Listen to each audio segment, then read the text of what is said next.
Do you ever respond to those people? Just be like, thank you, I appreciate that. Have a nice day. Much love to you. Sometimes on the podcast. Do you? We did a show with Dan Bailey, and there were like 200 comments, and I'd say 190 of them were that I was a fucking complete asshole to him. So then Dan and I went through and read them all. The show on that. I actually enjoy, not that I enjoy getting into it. I don't get into it with people on Twitter or social media, but I enjoy sort of taking the high road and like that comment, like, I appreciate you. Thank you so much. Hope you're having a great day. Yeah. Right. We're like, what are they going to do to that? You know? Thank you for thinking of me. Yeah. I appreciate your thoughts. Thank you for sharing. Hope you have a pleasant day. Did you ever watch Mad Men? No, I did not. Well, there's a scene. The main character was in an elevator, and he was with someone who works for him, someone lower down in the business. And he's like going off on his boss, right? He just, for some reason, grown a set of balls in the elevator. He's like, "You piece of shit, and you did this, and you did this, and you're just disgrace to humanity." And I think, and then the elevator doors open, and as the boss walks out, he goes, "I never think of you." You know, the other guy's like, "I think this about you. I think this about you." And going, Squashed. Yeah, I was like, "Oh fuck." Seven, I'm pumped for this. Is that how you say it? Sevon? Sevon. You say it better than most. Say my name, Eric. Sevon. Wow. Most people say Sevon. Sevon. It's Sevon. Sevon. Sevon. It's probably kind of like you. Like if people. Did I say it right? Oh, you did. Perfect. You kind of said it with a little Mexican accent too, like we were in the barrio. You know, California has a ton of Mexicans, so whenever I meet Mexicans, I'll be like, "Hi, I'm Esteban." They'll be like, "Oh, Esteban, nice to meet you," because you know that's what they. Esteban. I'm like, "All right, I'm Esteban today." Esteban, I'll take a kilo. I'm supposed to say hi from JP. Mr. Brick himself. Yeah. Hi. He texted me this morning. He said, make sure to say hi to everybody. Hi, JP. He was having some issues with his open registration for his 216 members who registered for the Open in Los Angeles. Was he? And so he sent me a text the other day. We expedited the fixing of it. I I assume know. you registered for the Open? Yes, I did. But I missed the first one. Hey, Rex, how's it going? Kara Brooks. Wait, what did you call him? Oh, okay. Yeah, that's cool. Yeah. Huh? Yeah. You don't have to call You coming in here? You don't have to call him Mr. Laich. Yes, ma'am. Yes, sir. No, please don't call me Mr. Laich. Making coffee. What was it, Kara again? Kara, yeah. Sorry. Yeah, I missed 18-1 because we were in Idaho at a seminar. My wife and I were, and the CrossFit box didn't open early enough for me to work out there, so I was working out at this other gym. Was that the Tony Robbins thing? Yeah. Okay. And their rower was up a flight of, their pull-up bar was downstairs, the rower was up a flight of stairs and over a room, and there was no way, the stairs were like this wide, and I was like, there's no way this guy's gonna let me haul this thing down here. Anyway, so I was supposed to do it when I got back to LA. Our plane, when it landed, broke a seal, broke down. It took us 9 hours, got back to LA at 8 p.m., so I missed. I was disqualified in 18-1 on my first ever Open, disqualified. The whole time, are you thinking, "Oh shit, I hope I can get back in time to do the Open. I hope I can get back in time to do the Open"? I wanted to do it, yeah. Especially that one lined up well for me. You've done 2 podcasts before, in 2012 and in 2016. What ones were those? You did. There's one I saw on the internet called Cabby. Cabby, yeah, I remember that. I didn't even know what a podcast was. I think that was 2012. Yeah. Was he a friend of yours? Yes, he's a great friend of mine. Yeah, he's sort of the top sports reporter in Canada. Okay. Yeah. Cabby on the street. Cabral. He was trying to get you to talk about some risque shit, and you were like, "How about we just go out and have a beer and do that?" It's disrespectful. I'm sure you won't do anything like that today. As Matt knows, everything on the internet lives forever. Yeah, doesn't go away. What was the other one? 2016. The other one, I don't remember. I don't even remember the title of the podcast. They're both on Apple and iTunes. Brooks, you played in the NHL for how many years? Great question. Thank you. I don't even know. 14, I think. 12. Well, damn. That was closer to 2 decades. 13. 776 We're all games. guessing. 18. I don't even know that. You did. You played 776 games. Okay. Wow. Only 4% of the players in the NHL actually make it to 1,000 games. 5% of the players quit. Sorry, probably it's not quit. 5% of the players only play one game. Huh. I know jack shit about hockey. That's all I learned last night. I was gonna say those are. How many times you rehearsed that in front of Haley last night? Are we doing this? Is this on? What's happening? Has this started?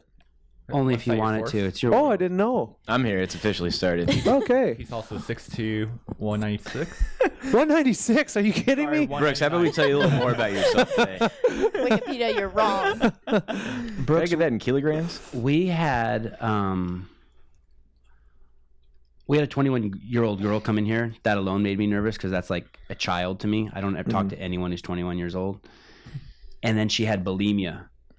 And we did a podcast with her, and that made me nervous because it's not a subject I know about. But I felt more comfortable having her in here and talking about bulimia than I do about having an NHL player in here. I'm like, why?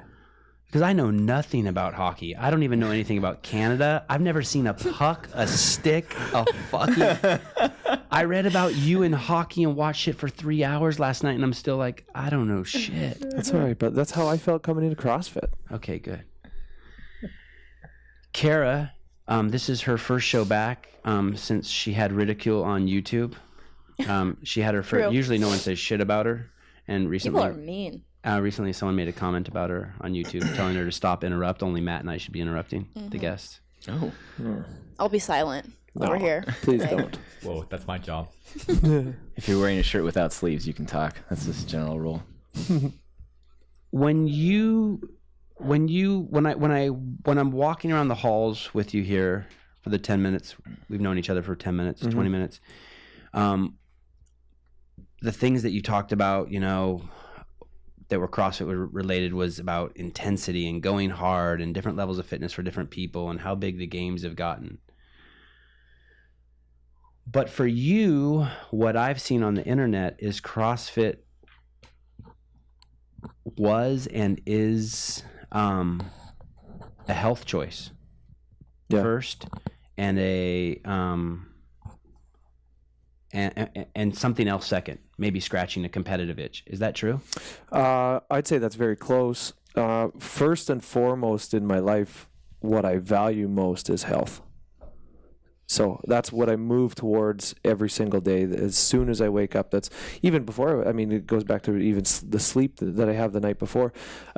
If you are healthy, you are capable of anything, is what I believe. So I need to make sure of that first and foremost. And I want to live till I'm 150, 180 years old. I want to live a long time, which sounds insane. But you need to be healthy to do that. The only insane part is that you want to live to 150. The part you want to live a long time, that part's perfectly perfect. We're all in tune. That's a reasonable goal. Yes. But it's also my form of expression. So it's the competitive outlet. It's the expression that I need in the course of a day. Some people express themselves. My wife, for example, dances, or somebody draws or plays music. That's how they express themselves. Intense physical activity is the way I express myself. That's how I feel alive, and I did that through years of playing professional hockey. And especially now that I'm not playing professional hockey, I still need, in order to feel normal and actually in order to feel alive and be in my peak state, I need that physical expression, that intense physical expression. And it's even way better when it's married with human interaction, which is CrossFit. So which is why CrossFit at this point in my life is really a savior for me. Having transitioned out of hockey, I now have another place to replace and repurpose that competitiveness and also that expression in a community atmosphere. You played 16 games with the Kings in this season. Yeah. In the season that's currently going. Yeah. And from what I'm hearing in your voice is you're done. Probably, yeah. When you say probably, what does that mean? It means I haven't come around to saying the words I've retired yet. Gotcha. Yeah. There's got to be tough words to say. It took MJ like 4 times to finally retire. Yeah, I just don't know. So here's the thing. It's not like my desire to stop playing or to play hockey has fallen at all. My desire to play, actually, you appreciate and love the game more every single day. You literally find a way to love it more, and you're so more grateful for it every single day. The only thing is my desire to not be away from my wife and to be around my wife is greater than my desire to play hockey. And for the last 4 years, we've done coast to coast long distance, and we wouldn't see each other. Due to her schedule and my schedule, there'd be like 35 days where we wouldn't see each other in a row. I'd take a red-eye flight from Toronto after a Saturday night game and take a red-eye just to see her for 10 hours and take a red-eye back to just make it in time for practice Monday morning. And so what's life really about? Right. I could pursue a hockey opportunity somewhere else, but my wife and I don't want to do long distance anymore. And so once the Kings released me, sort of the writing is on the wall a little bit, but yeah, you're showing me a thing. You are in love. You betcha, man. Jesus Christ. I'm like, look how big that is. I was studying you last night. I'm like, this guy is fucking in love.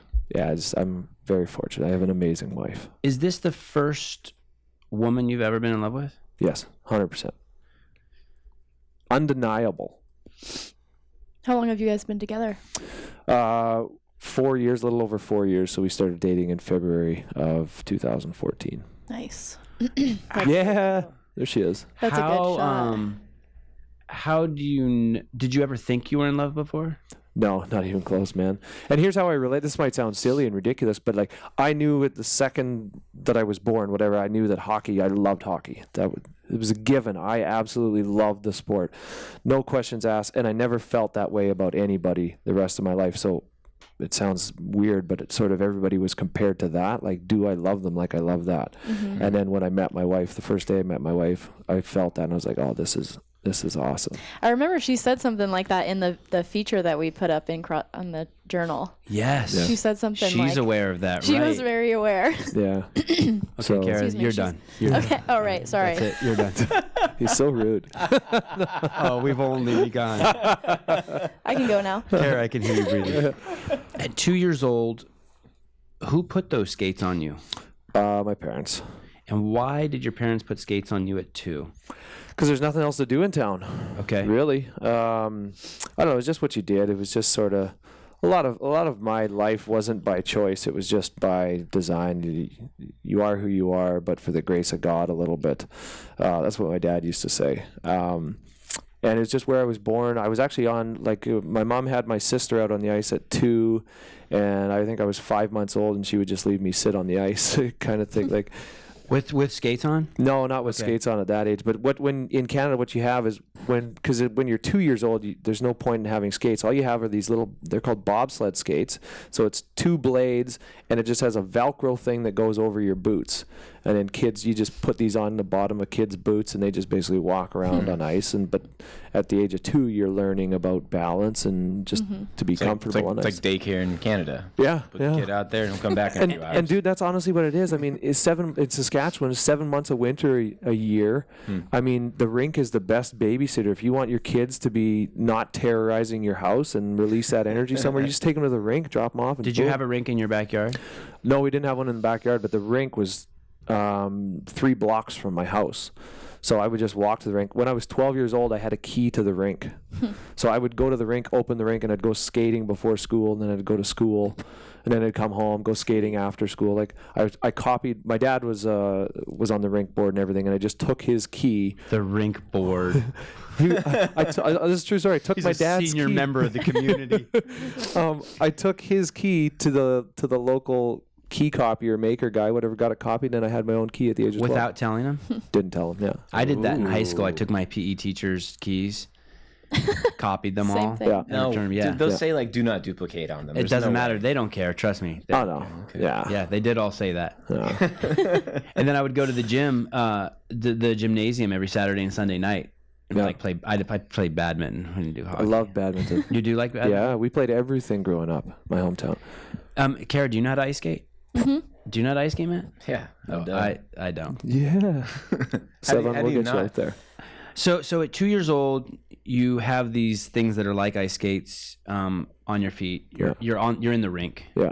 And then at 8 years old, you make the proclamation that one day you're going to play in the Stanley Cup. I don't even know. I probably did that even younger. I always told my parents, I was like, I'm going to play on that TV. You're going to be able to watch me on that TV. But it I don't know. It's not like it was the only thing I knew, man. It was just in the cards, you know? And trust me, my parents almost tried to sway me out of it. Not sway me out of it, but make me realize the rest of it. My dad was a principal. He wanted me to get a scholarship out of hockey. Education was very important to him. And he's like, well, what if you get hurt? And I'm like, don't worry, Dad. I'm going to make the pros. I'll rehab it. I'll figure it out. I'm going to make it. He's like, well, you could get an education. And anyway, when I was 16, I had scholarships to Division I colleges. Colorado, Denver, Boston, wherever the heck they were, I can't even remember, but I had to write my SAT in order to go to see these colleges in order to accept a scholarship. And I deliberately did not write my SAT so I could never go see these colleges, so I could never take a scholarship and go the fast track to the pros. I was going to say, isn't college kind of, I don't want to say a death sentence, but like that's not the route you want to take to get to the pros? No, well, it's actually amazing development system, college, and you get an education for free. It's actually amazing, but I wanted the fast track. So Matt was 100% wrong? No, not 100. The only thing I know about collegiate hockey is the Frozen Four. It's probably the only thing I really watch. College hockey is incredible. But at the time, I didn't want to spend 4 years in college. I wanted to go to pro right now. And even till I was like 30, even like my dad was like, you should take some summer classes and he always pushed the education, but I always wanted to play hockey, man. And at 17, you started playing at the pro level. 19 started. 17 got drafted to the professional, to the NHL. Okay. And then at 19, I turned pro. What do you do in those 2 years? You're drafted. By the way, speaking of the draft, you're drafted 193rd. Yep. In the 6th round. Yep. Doesn't that mean that you should have just been one and done? Like, that's not good, right? Well, that's not good. But here's the thing, and I tell this to parents, hockey parents, any sports parents that I meet, your kid doesn't have to be the best one on the team today. He doesn't have to be. He just needs to get better every day.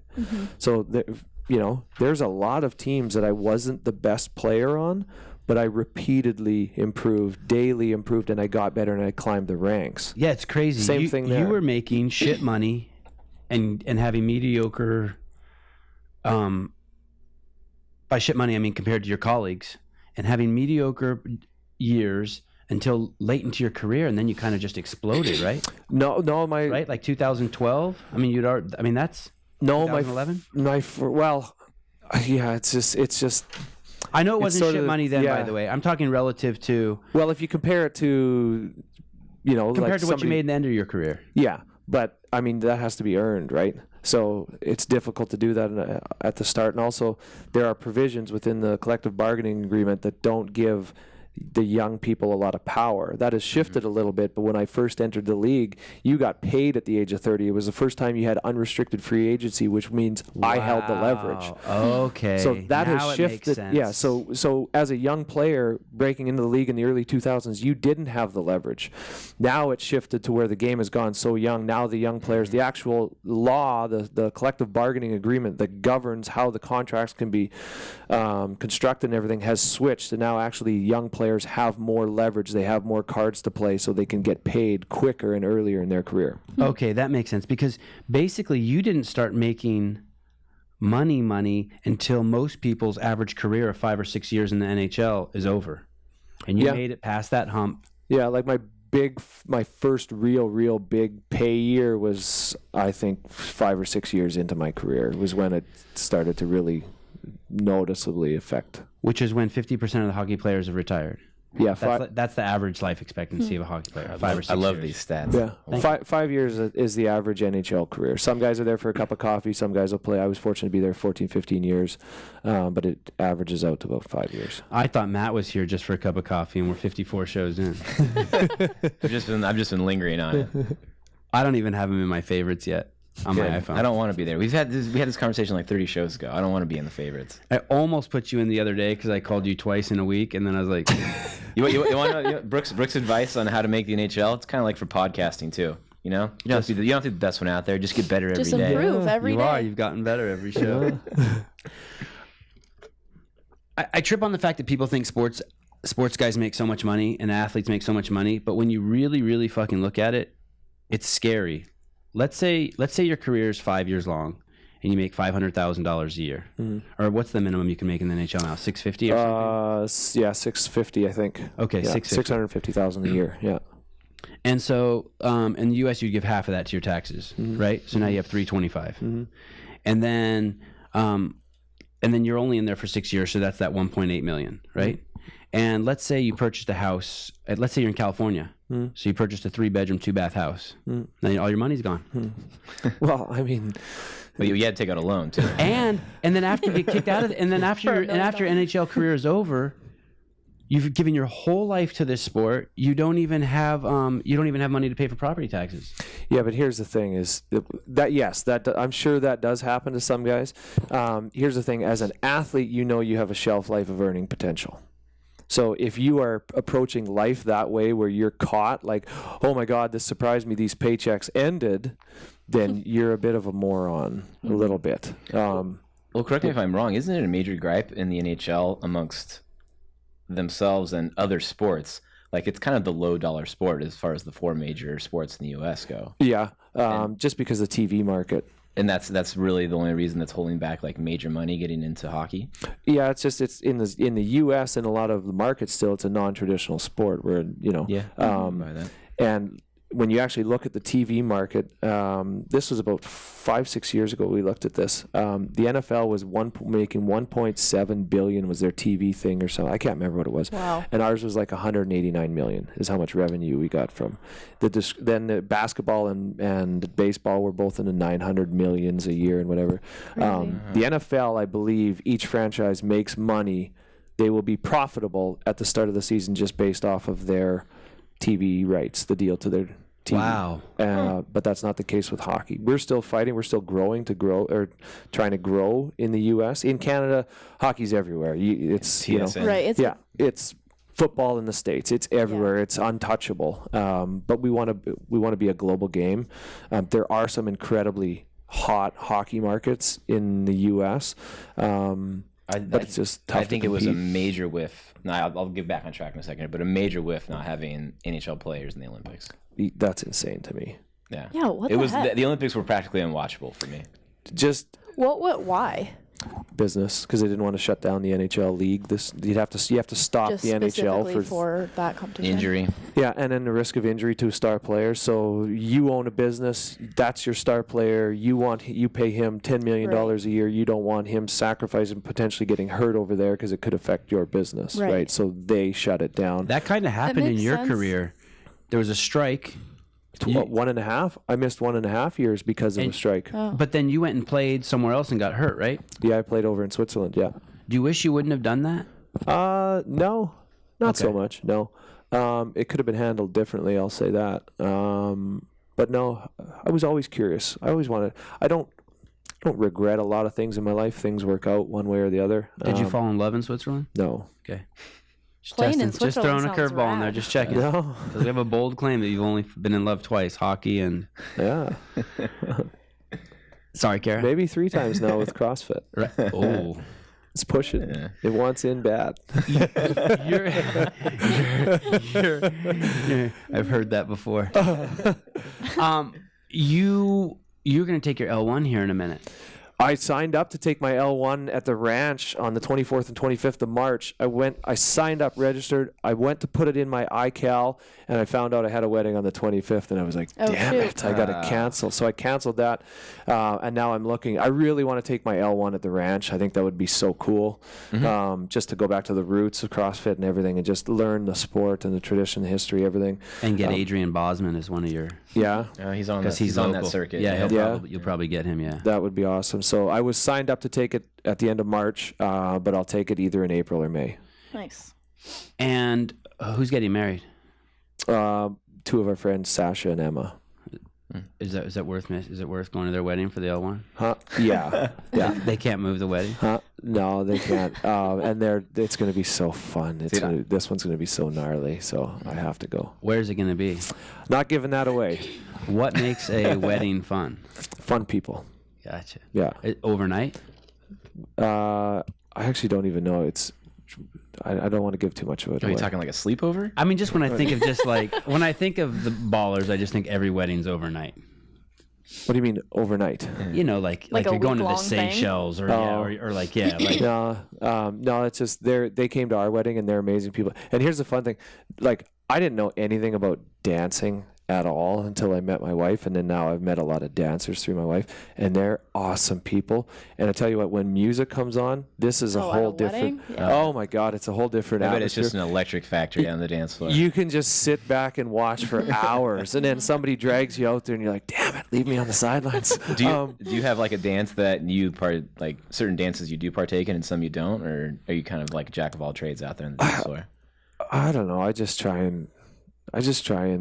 try not to have too much space because then everybody can see what you're doing. I try to stay close to somebody. Is there one when like and people are judging the fuck out of you, just so you know. Huh? No, they're not. Oh, no. yes, Honestly, they are. no. Dancers just want people to move. Honestly, Totally. just like CrossFitters just want people to be active. You just want them to start. And be healthy. Just start. You don't. Yeah, just start. Just have fun and enjoy it. That's all dancers want, dude. Against other dancers, yeah, they go toe to toe and they want to one up and they want to do this fancy stuff. That's when I'm just like, It is amazing how little judgment there is in an affiliate, huh? Huh? That's the best thing in It's the world. like if you don't put your weights away, then people judge you. Yeah. But like everyone knows jumping pull-ups are just as hard as regular pull-ups. Everyone knows that step-ups it's their own stimulus. Everyone knows, it's like there's no No one's there's judging everybody's first day. right. You come in on your first day, no one's going to judge you. No shame. In your third year, no one's gonna judge you. Yeah.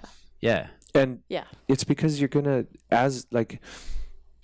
get you yourself are gonna get your ass kicked at some point too. Right. So it keeps you humble because somebody is going to squash you. You think you're good, boom, somebody's going to walk through that door and squash you at what you think your strength is. So you're always supportive. That's one of the things. I've always loved team sports, clearly. I love team sports, and I love that part of that aspect of CrossFit as well. Why does someone like you who has the resources and the ability to work out by themselves or in a small group go to an affiliate? Like, why do you do that? One, to learn. I want to be around people that are better than me. I'm still so new to this sport. I ask people questions daily. People are probably sick of me for the amount of questions I ask. But I want to improve, and I want to be around better athletes. I want to see somebody move a weight in a way that I've never been able to, or move higher weights or do something faster than I've ever been to. That will elevate me as an athlete. What if you said, I'm new to this health regimen? Great. Instead of I'm new to this sport. Great. What's the difference? I don't know. I'm just trying it out. I've never said that before. I like it. Playing with the language. Eric, can we time code that? I have friends that at least a couple times a week, I will have friends that just text me, say, "Hey, can I just come do whatever you're doing?" And I'm saying, "Yeah, I'm going to do this. You're welcome to come, scale, do anything you want. Do this, don't do this. Just get moving and sweat. Let's do it." And they come to Brick CrossFit with you. They come to Brick, yeah. And then now I'm doing my entire garage is turned into a gym. I'm in the process of turning it into my rogue home gym haven. Nice. Just so I can have people up to the house, do workouts, and then have a healthy breakfast after, just create a small community up there. I'll still be a member at Brick and go there, but there's going to be other times where I want to just have a select few group of people, friends up to the house to just crush. That's awesome. I'm so looking forward to it, dude. Like, oh my god, I want that right We're now. gonna have breakfast and hang out and be friends, and I'll crush you. Yeah, it's gonna be so much fun. Do you have a Sounds steep fun. driveway? No, we don't have a steep driveway, but we have a great running. I've already marked off 100 meters, 200 meters, so we can run out, run back. I've been working on this garage gym for like months and months and months. I want it to be so smartly done. I wired in my stereo the other day. Nice. I have a bunch of stuff ordered. Are you doing it all yourself? I'm having a guy. I ordered my flooring. He's going to help me install it, and then I'll install everything else. The shipment will show up, and then I'll install it. And I'm going to have, I think Torin, we talked about this, going to have Torin come up and video it, just to share people, and it's going to be awesome, man. I want to just have it be a destination where people come to LA. They just want to come to the house and work out. Right on. Let's do it. We'll be there. Nice. We'll be there. Do it. You do manly shit. Like I saw you with your sander sanding down your hockey stick. That's man. I mean, for me, that is. Dude, that's nothing. That's not like, if you want to talk about that stuff. Like I tore out the whole floor. I grew up doing that stuff in my hometown. My dad was is insanely handy. And we were always taught to fix things or learn about something. Don't just say I don't know it. Move towards it, be curious about it, learn about it, and see if you can figure it out. Are you going to start doing 2-a-days? Yeah, that's sort of why I want the gym, the home gym. Are you feeling the competitive itch? Do you have games aspirations? Great question. Originally no, because I was so curious about what? Good questions. He just loves that. Hey, can we time code that too, Eric? Yeah. Continue. So I love the there it is. simplicity of your garage. Very The nice. flooring is great. because I cleared it all out. Pistols, nice. You're a real Buddhist, aren't you? I love that. God, you are tall. Yeah. This is just like these like up there I just do like Sunday morning active recovery workouts, whatever, like, and then I go down and I train it. Rick. And then my dog here comes running out with me, does the Come here, bud. Come on. I love your shoes, by the way. Yeah, 6s. yeah. But when I got out of the game a couple months ago, originally I was thinking like, do I want to go for the games? Heard it here first. Yeah. Do I want to go for the games? I'm fascinated with the games. I am such a fan of all these athletes, such a fan of them. But in this pocket of my life, it's been a real opportunity to learn and digest. And I also want to create a business that's sustainable. So I've just been seeking a lot of knowledge, attending a lot of conferences and seminars, and they just lined up perfectly in this sequence of my life. But it's putting this in. I'm this gym at home. I'll go down, work out in the morning, then I'll come home, I'll crush some work, and then inevitably I'll be out in the garage at like 1 o'clock working out again. And then at like 4 o'clock again. It just makes everything better. And Just natural. it might all of a sudden sneakily, I might all of a sudden just be like, yeah, I'm going for the games. How much do you weigh right now? 200. And you're 6'2"? Yeah. Fikowski's tall. True. And he's Canadian. Anything's doable. You would go masters. Yeah, I'd be masters. Yeah. How old are you? 34. You'd go against turns like Josh 35. Bridges. Yeah, and I have no chance against Josh Bridges. Have you met him? No, I've not. But you want to. Yeah. I know. I'm a fan of all these guys. I've met him and I want to meet him again. Yeah. Yeah. Yeah. He's awesome. It's just the spirit of these guys and what they're, and the girls too. Like, I've actually talked to a lot of them. I've got to know Noah. I've reached out to a lot of people on social and just connected with them. Cole Sager in Spokane. I go up to Coeur d'Alene a lot, so we fly into Spokane. I'm like, dude, next time I come up there, I'm coming to crush a workout. Oh, that's cool. Cole's not going to the games again. You can cross him off. You love writing him off. That's 2 shows in a row you've done it. Man, I don't know why. come I don't know why. on. He has to start out slow and then he'll make it. That's what we have to wait for. Sorry, go on. But Katrin Davis' daughter, Brooke Wells, I've talked to a lot of them. I approve.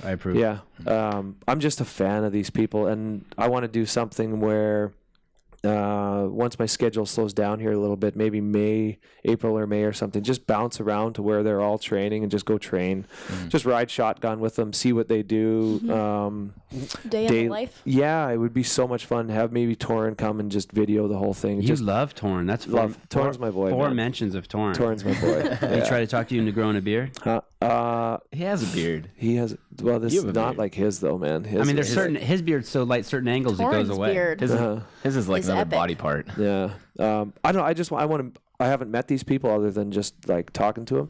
But I want to meet them in person, and I just want to see what they do. I want to see firsthand what they're capable of. You know. Your 2 days at that L1 Yeah. are going to absolutely blow you away. I can't wait. It is so simple and rudimentary and fundamental and laser focused what they're going to teach you in there. Someone like you who loves your body and loves moving your body, and it's You'll get picked apart. It's awesome. Dude, you're going to love it. that is why right there with Matt is why I fell in love with CrossFit. I was a 12-year professional athlete. I went into a CrossFit box to Brick in LA, and my trainer there, C's Flores, who if you don't know this name, you'll know this name. C's Flores is brilliant. He's 32, and I call him the West Coast Ben Bergeron. People don't know about him. He is freaking brilliant.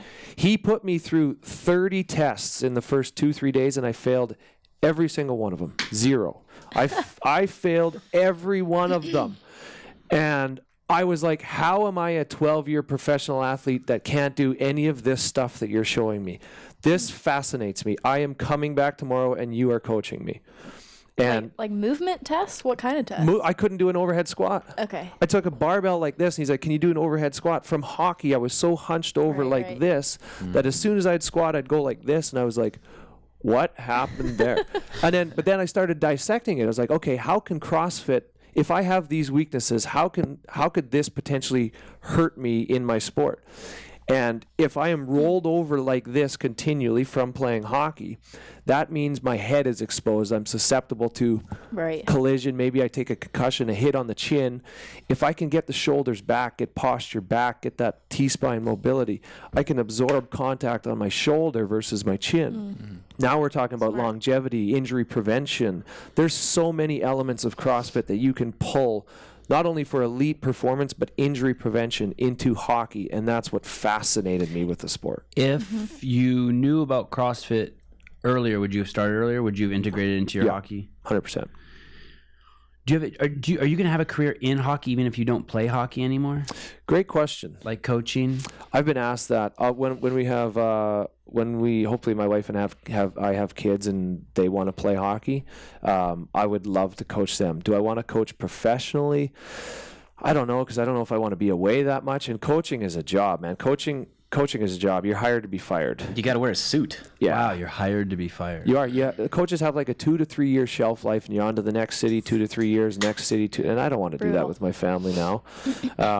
Aren't there some like cush jobs you could get, like where you just you're the liaison between like the athletes and like the brands and the cities? And I don't know. I want to do something that is pushing the envelope. I don't want to do something that's comfortable. I want to do something that's on the forefront of driving athleticism so I wouldn't just take a hockey job to take a hockey job. If I was going to take a hockey job, we're blowing the roof off this thing. Like, we are pushing this sport further than we've ever seen it. What was the first workout you did at Brick CrossFit? Oh, it was I think it's called the Chief.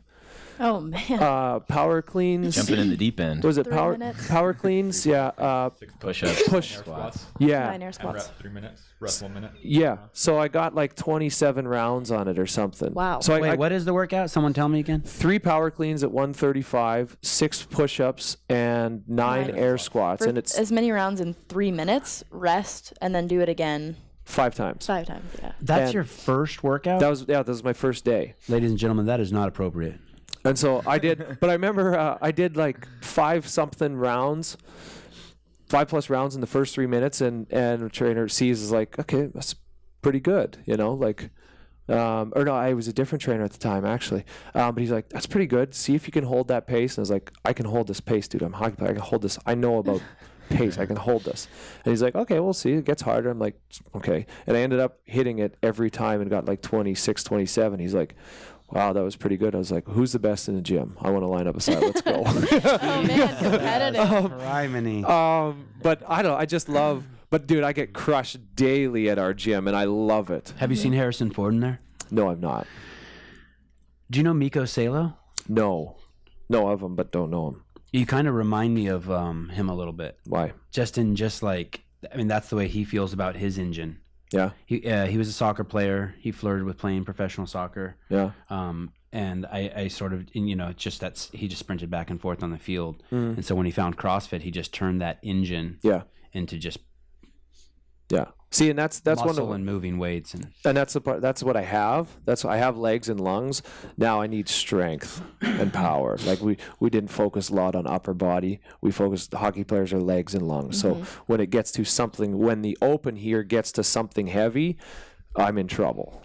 What advice do you have for professional athletes, whether it be curling, soccer, football, whatever, who want to integrate CrossFit into their training, but for some reason they're scared?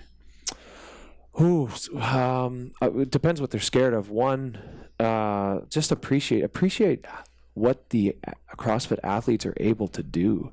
Appreciate the mobility that they have. They're insanely mobile, insanely fast, insanely strong. Like they're 99 across the board. And so if you can take any of those elements and put them into your sport, you will be elevated. So then maybe it's not for the athlete that the advice should be given, it's the coach. Because what I'm seeing with you is, although I don't see it in your personality, but clearly it's you. You're like a dog at the park, and the second the leash comes off, you're fucking gone. Yeah. You know what I mean? It's like, holy shit. You can't do that if you're a professional athlete with CrossFit, right? You have to. You can. I mean, don't you need to be careful? I mean, because you need to stay in your modalities, and you need to not. I don't want to use the word injure yourself, but you have to save a big piece of yourself still for your sport, right? Or no? Well, so the way I trained, I would do about an hour and a half, hour and 45 minutes on the ice every day, every morning, and then I'd come from there to the gym to do CrossFit. And then we would pull elements from CrossFit that were sport specific, like pistol squats for days, weighted pistol squats into a box jump landing on one leg, all of that stuff. There's so many elements from CrossFit that we could repurpose that were sport specific to hockey. Like I said, overhead squats to get my posture better so I can absorb checks on my shoulders versus potentially exposing my head to absorbing checks. You just need to... Does your wife love your legs? Yeah, legs and butt. Yeah, she does. She talks about them all the time, huh? Yeah, she likes my butt. But I mean, I spent my whole life in a single leg squat. That's what hockey is. You know, you're gonna get a good butt. And she's got to be a leg and butt connoisseur because she's around people who use their legs. I don't know, man. You have to ask her, but I hope what I have does it for her. How long were you together before she was like, "Man, you have really nice legs and a really nice ass"? I don't even know. I don't know. But it's obvious to you that she's objectified those parts of your body and drilling. I think girls like a guy's butt.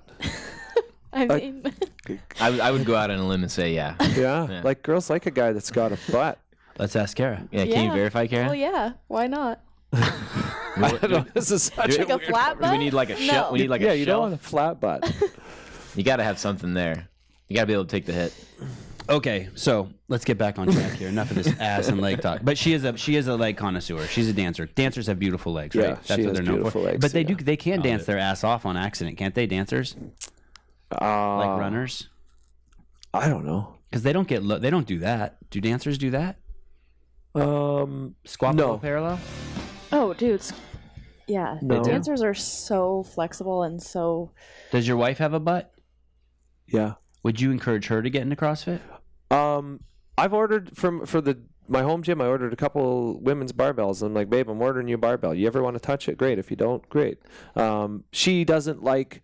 I love grabbing a barbell and chucking heavy stuff around. It's fun. She doesn't like that. She likes fitness, which is what we were talking about. Whatever your fitness goal is, great. Maybe CrossFit isn't for everybody, but movement is for everybody. She likes to dance and move her body that way. Great. If that serves you, great. You don't have to move heavy weights or do exactly what we're doing. All we're trying to do is move the athletic needle, right? She probably weighs 100 pounds, right? Yeah. And she's how tall? Almost 5'4". So you're 200 pounds and she's 100 pounds. No. Like if you took a cheese grater and just pulled off a piece of you. Like, like one of those fancy ones where it like pulls the slice. If she put on 10 pounds of muscle, like here and here, would you be cool with that? Yeah, whatever she wants to do. So here's the funny thing, though. This is sort of why she hasn't tried CrossFit yet. I was watching the 2015 documentary at the house in our living room, and she looked at some of these girls. This was her first introduction to CrossFit, and she looked at some of these girls. She's seen like Brooke Ants and like some of these girls. She's like, her jaw dropped, and she's like, because she lives in a dancer world, which is a very dancer, very feminine-ish body. Like, they don't traditionally do anything with weights or lift any. And she saw what these girls were capable of. And right away, she thought if she does CrossFit, she's going to get jacked. She's going to get so big and she's going to lose her dancer body. And I'm like, oh, babe. I'm like, look at me. I've worked out my whole life. I don't look like those guys. And those are the exception. Like that takes 10 years top of the top of 4 workouts a day to even get close to that. You touch a barbell, sweetie, you're not going to put on 15 pounds of iron muscle. Right. It's common misconception. It's beautiful though. Those women are fascinating. I can't wait. I hope I meet some of them. It's interesting how when you first entered the CrossFit world, when I entered in 10 or 11 years ago, I thought the women were really, really like buff. But then the longer and longer you're in, it's really just that their DNA is just fully expressing itself. Yeah. It's just a full expression of this body that's just eating right and working hard, right? So and that's it's just expressed. None of these women are going for these bodies. This is just they're going to win. They're going to win the fucking games. Yeah.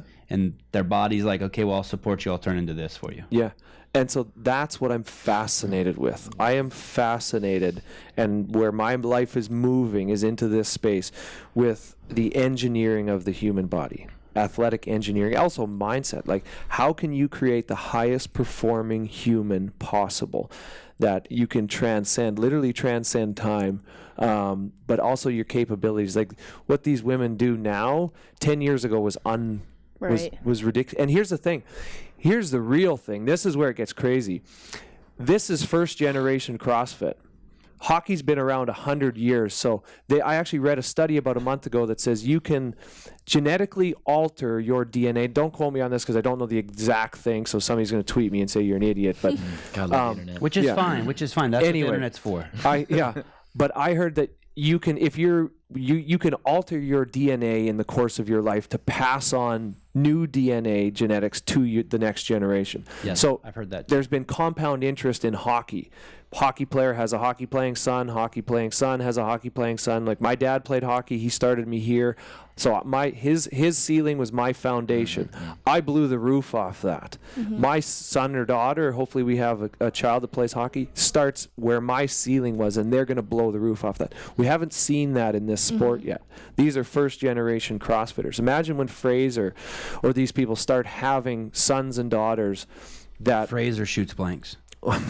Jesus. But imagine when those kids are coming around. The Bergerons, Maya is, what is she, 14? Or, those kids are coming around. How old she is, so what the games athletes are doing now is going to be ridiculously simple to this next generation. And especially once you add another generation on there, it is going to be insane what the human body is going to be capable of and the human mind is going to be capable of. And I am so curious about this. If anybody's listening that's fascinated about this space, reach out to me because I am moving in this direction. Totally. And I want to put myself through all these tests. I want to go to the best labs in the countries, put myself through these tests, and it's maybe a reason. The more curious I get about it, dude, then maybe I end up making a run at the games. I think you will, regardless. Maybe. Yeah, I think next year you'll enter the Open with your diet fully tuned, and you'll be served a piece of humble pie. Yeah. No kidding. Eh? When are you and your wife going to have kids? We don't know. I'm not sure. Does she want kids? Yeah. Do you feel like it's getting too late? No. Why? No, I'm just a kid, man. I feel like I'm 5 years old. Like, honestly, I feel like I still need to grow up before I have kids, but I keep telling her, I'm like, babe, I'm never growing up. Like, I'm never going to grow up. You're smart. It doesn't. I just had I'm 45. I had my first kid at 41. Now I have 3. Wow. And my wife was 39 when we started. Wow. Good for you. Yeah. Yeah. And the only thing that, like, the other day I kind of felt grown up because I was here at work and the school called and was like, your son has an earache. Can you pick him up? I'm like, holy shit, this is some grown up shit. Yeah. Yeah. So, yeah. But that's how I feel, man. And honestly, I'm going to put so much effort and have already in my life. Like, I juice an 18-ounce homemade juice every morning. I'm fascinated with longevity and not just stopping. They've actually shown you can reverse. They've actually been scientifically able to reverse the aging process in rats. Let's get that clip out where he said, I juice. And let's just isolate that. I don't think juicing is good for you. Oh, dude, it's the best thing. Oh, Depends buddy. on what you're juicing. What are you juicing? So I go to the Whole Foods. I pick out my organic cucumber, celery, carrots, ginger, kale, spinach, tomato, apple, pear. Vegetable heavy. Yeah. Not apple pear. No, not sugar Not heavy. sugar. No, I put And I do all of this together, and it makes juices for myself and my wife for like 3 to 4 days. Store them in a double vacuum insulated container in the fridge where light can't get to them. Fill them up to the top so they don't oxidize, no oxygen in there, which wrecks it a little bit. And then I drink that every morning, and you walk out the house on fire, and then you train. And then here's the thing about fitness too. When you train, you expend ungodly amounts of energy, and you come out of the gym with more energy than you walked in with. It's insane. Have you influenced your wife's nutrition, or has she influenced your nutrition? I believe I've influenced my wife's nutrition. So when we first met, I'm a super healthy guy. I've always eaten for my sport. I always ate super healthy for performance. When my wife met me, or I met my wife, she didn't like the food I cooked or ate because it was so plain, and she is a foodie. Absolutely lives to eat for the taste of the food. And I told her, I was like, okay, babe, but I'm not going to sacrifice health for taste. And she is amazing. She found an unbelievable way, and still does daily, to cook incredibly tasting food that doesn't sacrifice health for taste. Nice. So she knows I'm not going to eat butters and tons of this and that. I don't want that. I'm not going to do that. And she still finds a way. Yeah, she's an amazing cook. I hate to keep comparing you to people at Amico Salo, but here's another one for you. Do you know who Luke Rockhold is? I've heard the name. Oh, you're like the Luke Rockhold of the NHL, but Local now CrossFit. Is he? Yeah. Awesome, dude. Look him up. Yeah? Yeah, he's a model too, I believe. Yeah, Is he? He just I didn't know did. that. Who did he just do Calvin Klein or something? God, I think I just saw it on Instagram. He's a UFC fighter. Yeah? Yeah, he's a stud. Yeah. Yeah, he's amazing. So I love that. I'll have to look him up. I love people that are after, like we were talking, forefront, cutting edge. Where are we going? Like, how can we make a human? I can't wait till we have kids. Like, I'm gonna have a kid that's a weapon at 5 years old. Like, I cannot wait to, because everything I've acquired, they're gonna start there. They're gonna do things at the age of 10 that are ridiculously easy that I couldn't figure out till I was 30. Going back to what you were saying about being on the rink at 2 years old, and there's a lot of things that new parents don't understand. At 2, you're meant to fall down, and I see parents being so afraid of their kids falling down. But my kids fall down hundreds of times a day, hundreds, and it's like they're so low to the ground. Yeah. It's like, just let them fall. I was just picturing, like, at 2 years old being on the ice, you probably fell 1,000 times a day. Oh, still do, man. Still wipe out all the time. Still miss lifts all the time. And I think one of the things I'm most grateful for from my parents is they showed my brother, my sister, and I a tremendous amount of love, but equally they taught us a tremendous amount of independence. So we lived in a small community in rural Saskatchewan, 600 people in the middle of the prairies. We could do anything we wanted. We could bike anywhere. We would take the skidoo out of town at the age of 12. Skidoo. What's a skidoo? Snowmobile. Okay. So we would, like, age of 12, we just rip it right out of town. You take your bike into the valley. We had independence to explore, to do anything we wanted. And that's a lot of why I move towards my curiosities, and freedom is like my number one thing. I want to do things that I hate traffic. I hate being boxed in. I want to explore and move. And a lot of that came from the way I grew up. But you still had discipline. Yeah, we did. Yeah. Accountability and discipline, 100%. There's something at 34 years old that you've experienced that I don't think most people experience until they're 45 or 50. You at 34 are experiencing age. Meaning your age has caught up to you and put a limitation on your dreams. Is that fair to say? Great question. I think at 34 years old, most people don't get that because they just live their day-to-day life. You know what I mean? Go to work, take care of their kids. Like, they don't feel their age at 34.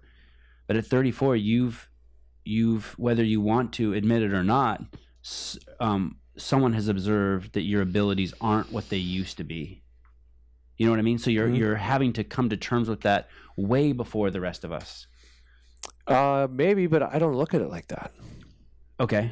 So this is I played 15 years professional hockey, the highest level you can reach. And that's why you get exposed the soonest too, right? Maybe, but that's not even close to good enough for me. Okay. That is ridiculously not even close to enough for me playing at that level for 15. So I'm 34. My best athletic years are still ahead of me. Okay. Because I'm going to continue to learn, absorb knowledge. I'll be doing things in 2 to 3 years that are ridiculously simple that are so tough for me today. I'm going to be a better athlete. You said yourself, I agree with you. Sorry, what did I say myself? Oh, no, it was Sean. Sorry, it was Sean. I was talking to Sean. He said he's a better athlete at 44 than he was at 18. Oh, who is he? Oh, Sean Woodland. Yeah. Yes. That's because Sean Woodland never did what you did. What I'm saying is you climb to the top of the mountaintop at a young age. Yep. Let's say it's 20,000 feet. Yep. And it got so crowded up there that by the time you were 34, you've been pushed down to 19,000 feet. Yeah. And you will never go to 20,000 feet on that mountain again. Yeah. The rest of us only climb to 14,000 feet. So no one's going to push us off for a long time. Do you know what I mean? Like I find it interesting that you're having an intimacy with limitations before most people, 10 or 20 or 30 years before most people, because of how high you climbed. I think it's way after most people. Most people, because limitations are what filtered people out in my sport. Limitations are what allowed me to get to 20,000 feet. Right. So you mean other people's limitations? Other people found, they experienced age or limitations or whatever because they didn't make AA, they didn't make AAA, they didn't get drafted to the pros, they didn't whatever. So if you say age caught up to me earlier in life, I think age caught up to other people. Other people had to go to jobs or had to go to college or had to do things earlier in life. I think it caught up to them, not me. Right. And still now, I don't think it caught up to me in this area. I repurpose this in this area and I go boom to 40,000 feet in this area. Right. And then that happens and whatever. And then I go boom up to 60,000 feet in longevity or something. Right. It's a never ending quest. If I think that my best days are behind me, what's my point of living? Right. What am I here for? I am so curious about my future. And it's one of the things I'm excited about. I haven't had really a bad day aside from the first day when I found out I was released and my career was over. Of life since hockey ended, because I am fascinated with what I can now do, because I can fully explore, I can give everything I have, my time and energy and focus into how can I create a superhuman versus how can I just be superhuman at hockey. Dude, I want to go to your L1 with you. Yeah. Do it. Oh my God. You found another focus. Are so fucking energy, an outlet for pumped. your energy. Brooks, our goal here at CrossFit HQ Media is basically it's threefold.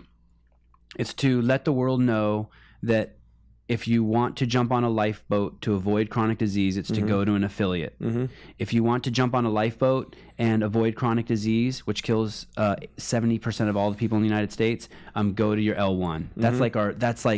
And then the third leg is to let the world know through CrossFit Health that there's a mess, and the mess is telling you they have the solution. They don't.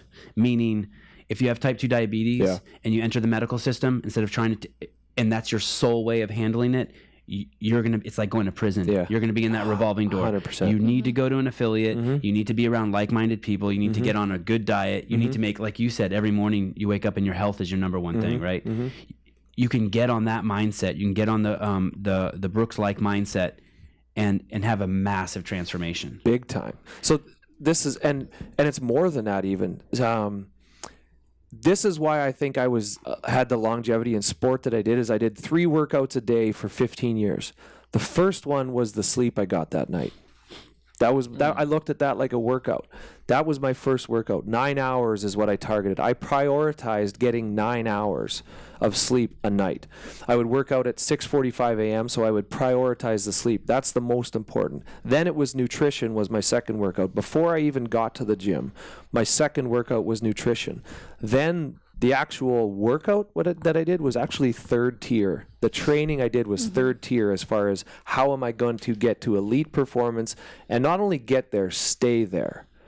So it wasn't training first and then go eat like crap, or, I go for a walk and then I eat crap and I eat or sleep like crap. It was prioritize sleep, prioritize nutrition, and then unleash that and express that fully through athletics. You don't drink coffee? I've never had you offered me a cup of coffee. I've never had a cup of coffee in my life. It's still here if you want it. It's right there. I've never had a cup of coffee in my life. Do you drink any caffeine? No. No caffeine? No, I don't take Red Bulls or any of that. You never had my drinking team has a hockey problem? My dad had that problem. His senior team had that problem. Do you drink? It wasn't coffee though. Do you drink alcohol?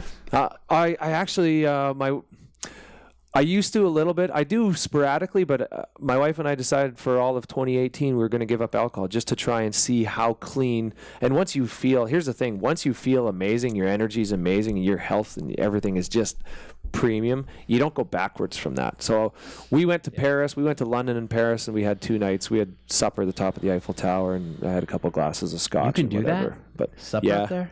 What kind of scotch? I wonder if that's new. I can't even remember. I have Blend or single malt? single. Will you drink at the wedding? Great question. I didn't even think about that. Maybe not. But you don't need to drink to have fun. And here's the thing, feeling so good when you wake up in the morning and waking up at like 5:30 to go work out and just attacking life and coming home at like 8:30 in the morning and just getting ready to start your day having crushed already. You don't want to go backwards from that. I think you've really incorporated the word crush into my vocabulary now. And I I'm going to start using it. I'm going to just crush. I'm crushing cans. I'm going to go crush the computer. I watched the piece that Torrin did on you. Yeah. The CrossFit piece. And I watched it and I called Tyson. He's like, what'd you think? I'm like, it's a great piece, but I'm not buying it. Oh, right on, He goes, man. what do you mean? I'm like, there's no fucking way that anyone is this in love and this happy. And like, I'm just not. And now I've been in the room with you for like 30 minutes and I'm fully, I'm buying it. I appreciate that. You are a, so that's CrossFit too. you're a beacon of light for like people, like aspirational. Like, I think you're going to leave here and you influence me already. Oh, I appreciate that, I'm going man. to double down on my arugula. So Change the way I talk. So here's the thing, I'm though. probably not going to skate, but Double down. like, man, you're really like, Here's the thing, Savon. you're going off. Is I have been fortunate enough. I always thought my goal and dream in life was to win the Stanley Cup, and it was. But when I got out of hockey, I realized, wow, my actual real dream was to do what I wanted in the sport every single day. To play the sport at the age of 34, the same sport that I played when I was 5. That was the actual real dream, and so I lived my dream every single day. And knowing how good that feels, I want that for you, brother. If I can help you in any way, I'm here to serve. I want that for Matt, for Kara, for Eric. And that's what a big part of my life is now, is about serving and giving information back to people. I've acquired so much in my life, and being a professional athlete, so much of your life is selfish. You are focused on this. You have to be focused just to execute that. You're very selfish with your time and energy. And now I want to do something that's greater than that, and I want to give back. So I'm on a quest to find the best information. I want to seek out the best CrossFitters. I want to seek out the best nutritionists, the best sleep doctors, everybody. Get this information, gather it, and give it back to people. High performance mindset, and give it back to people in a way that they can digest it so quickly, make it actionable information where they can implement it in their lives and start living the best life, which is the same mission CrossFit does. Same thing. Your realization it sounds like the journey realization. Life is the journey, not the destination. Yeah, 100%. And you had that. Yeah. It's so easy to do good work with CrossFit for 2 reasons. Crazy potent, and the society is so sick. Yeah. And so, although a lot of the talk you're saying is really working on that tip of the spear, and pushing that glass ceiling even higher, there are so many things we can do by introducing this to our brothers and sisters, our aunts and uncles, and our fathers and mothers. Yeah. Do your parents do it? No, they don't. But I would love for them to do anything. My dad could certainly use a little bit. But here's the thing, I just want to get it in front of people, and then what they do with it is on them, right? And then the consequences with doing it or not doing it is on you as well. You're accountable for your life. So I can't force anybody to try it. I can encourage somebody to try it. But here's the thing, I don't want to push people into CrossFit. I want to pull people into CrossFit. I want people to be pulled. I think it's a stronger force. So I just want to get information to people, and it doesn't have to be CrossFit. Maybe it's nutrition, and maybe you just want to go jog. Like, whatever it is, I want to help better people's lives. CrossFit has done that for me. The community of CrossFit, I am so grateful for it, has done that, continues to do that for me daily. Appreciative of this opportunity to be here to discuss it with you guys, and hope to learn from people in the building. But I want people to live better. I want them to know that they have the power to make their life better, and I want to help give them the information to do so. And then after that it's on them what they do. But I'm sure once you start moving toward and you start feeling that vibe and that bug, you're never going backwards. Right. Yeah. Right. My mom started at 69 and at 74 she's going harder than ever. Unbelievable. Yeah. Yeah. He's killing the Unbelievable. open. Shows up to my gym, our gym, Really? every Sunday, for the open. That is awesome. Yeah, I can't even believe it. She never played any sports, never did anything. And you know what? Your mom will live 10 years longer because of it. One of the cornerstones of CrossFit, the reason why CrossFit is for everyone is because it provides independence. Yeah. So what's going to throw you in the nursing home is when you can't wipe your own ass. Yeah. And so you always have to be able to squat. Mm-hmm. And so even someone who thinks CrossFit is just like way, way too hard. Someone just sent me, did we post that on CrossFit, the 88-year-old woman practicing her squat? Yeah, I went last night. Will you check out CrossFit? Like, it's to maintain your independence, right? Mm-hmm. To be able to put the dog food on top of the refrigerator after you feed the dog, and then to be able to take a shit and wipe your own ass. Yeah, bend over and pick up something you drop or anything like that. Look at this lady's one of our cohorts, like this is awesome. right? It's literally for everyone. And that's what you want people to know. People look at the CrossFit Games athletes and go, oh, wow, they kind of get a little intimidated. And I get it. You can walk into a gym. Hey, I was a professional athlete. I walked into the gym and I'd see people be like, holy, like this is, it can be intimidating. Go say hi to that person and you will be floored at how humble they are. Right. They will be so excited. Man, there's the thing I love about Brick and the thing I love about the community is you can have a games competitor or a professional athlete working out right beside this 88-year-old woman. Yeah. And there is mutual support going on, not get out of my way, I'm trying to do my thing. That is not allowed. You will get swallowed and eaten up and beat up if you try that in a box because the community won't allow it. Most people are dead at 88. Yeah. Betty's just out kicking ass and taking names. This is awesome, man. This is incredible. You did this video a while back. I couldn't tell when it was, but it was like things that men should be able to do. Oh, with Cabby? Yeah. Oh, that is with Cabby? 5 things a man should know or something? Oh, yeah. Did you come up with those 5 things? No, he came up with those. Oh, okay. I can't remember. We kind of talked about it, whatever, but it was a big hit. We should do another one. There was the handshake. Yeah. There was the dude, I'm sorry. Yeah. That one was really good. Yeah, bro, my bad, or something. Yeah. There was to have a good handshake. Yeah. There How to was- tie a tie. Oh, here it is. Oh my God, look at that hair. Oh, yeah. Oh Look my at that hair. God. Why? What's that? What do you see when you see that hair?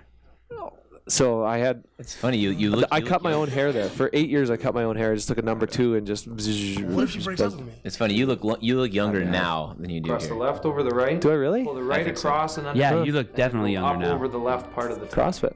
Number 3. Okay. I like that collar too. Tie a tie. I do those custom because I like those. I don't like the big. Yeah, the ones that flare out. Yeah, I don't like the big ones. I like Change the- attire. Yeah. And the wingman. And you guys did Important. the wingman so like if I would have done We the did it with 2 other teammates. Yeah. with all dudes. If I would have done the wingman, it would have been so crass. Oh. And you guys did it so tastefully. Her job as the wingman. I don't is know. to spend time with her friend, regardless Should have said his of friend. what she looks like. So this is my teammate, These are the all Russian kid. These are all pro hockey players. He's pro hockey players. Yeah. See, good guy. And this is our teammate Oh, too. man, that's He's a big funny. dude, huh? Yeah, Dustin. Yeah, he's like 6'4", 230. He's a big dude. Yeah. He adopted 6 black babies. Black babies. Too far, dude. This is fun. I like doing this kind of stuff. I wish, you know what? I wish younger in my career when I made the NHL, because hockey is still a sort of a very suppressive culture.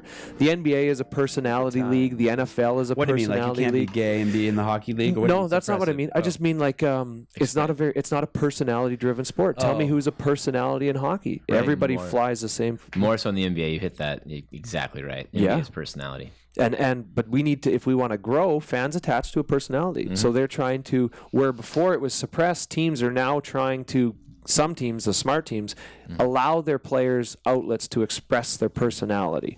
They're still governed their social media and all that kind of stuff. But I think as a sport, I wish I would have figured it out later in the sport that I can have a personality, but I wish I would have been not so serious in my younger years. Like you came into your own. Yeah, and it comes with a little bit of comfort too. Once you know, like, okay, like I'm here to stay. You can have a little more fun. But when you're younger, you're kind of just browsing. Shit, I hope I don't get fired. Yeah. Yeah.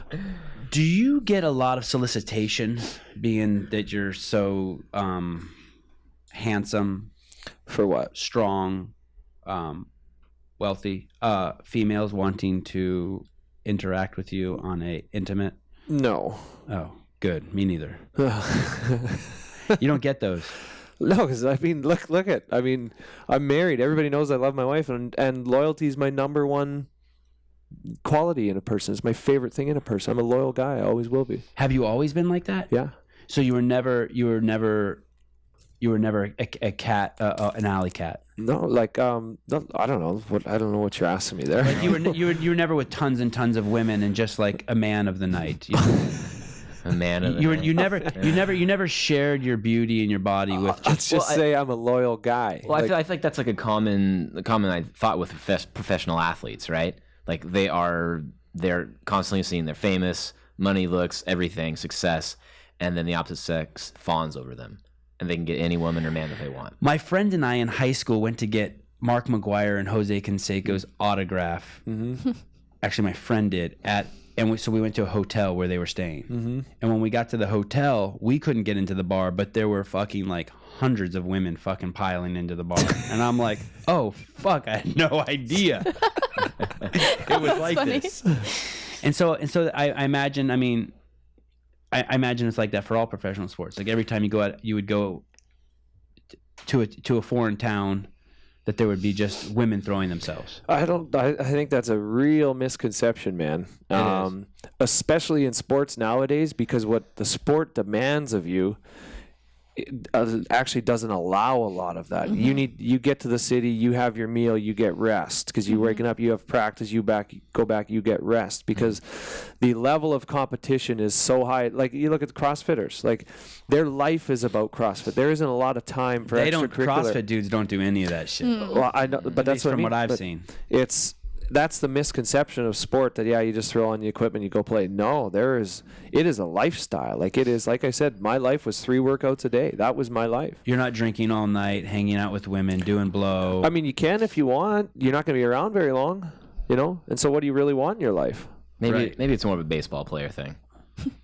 That's definitely an easier sport. That's an easier sport than hockey, right? I mean, Derek Jeter used to give girls who went home with cell phones and care packages when they left, right? Wow. Did he? Yeah. I'm not going to comment on what other athletes may or may not have done. Hey, people are free to operate how they want. I agree. I agree. No, as long as you're not hurting anybody, then. So loyalty. So you've always been a loyal guy. Yeah. Like in my groomsmen, like 4 of them were guys were known since I was a year old.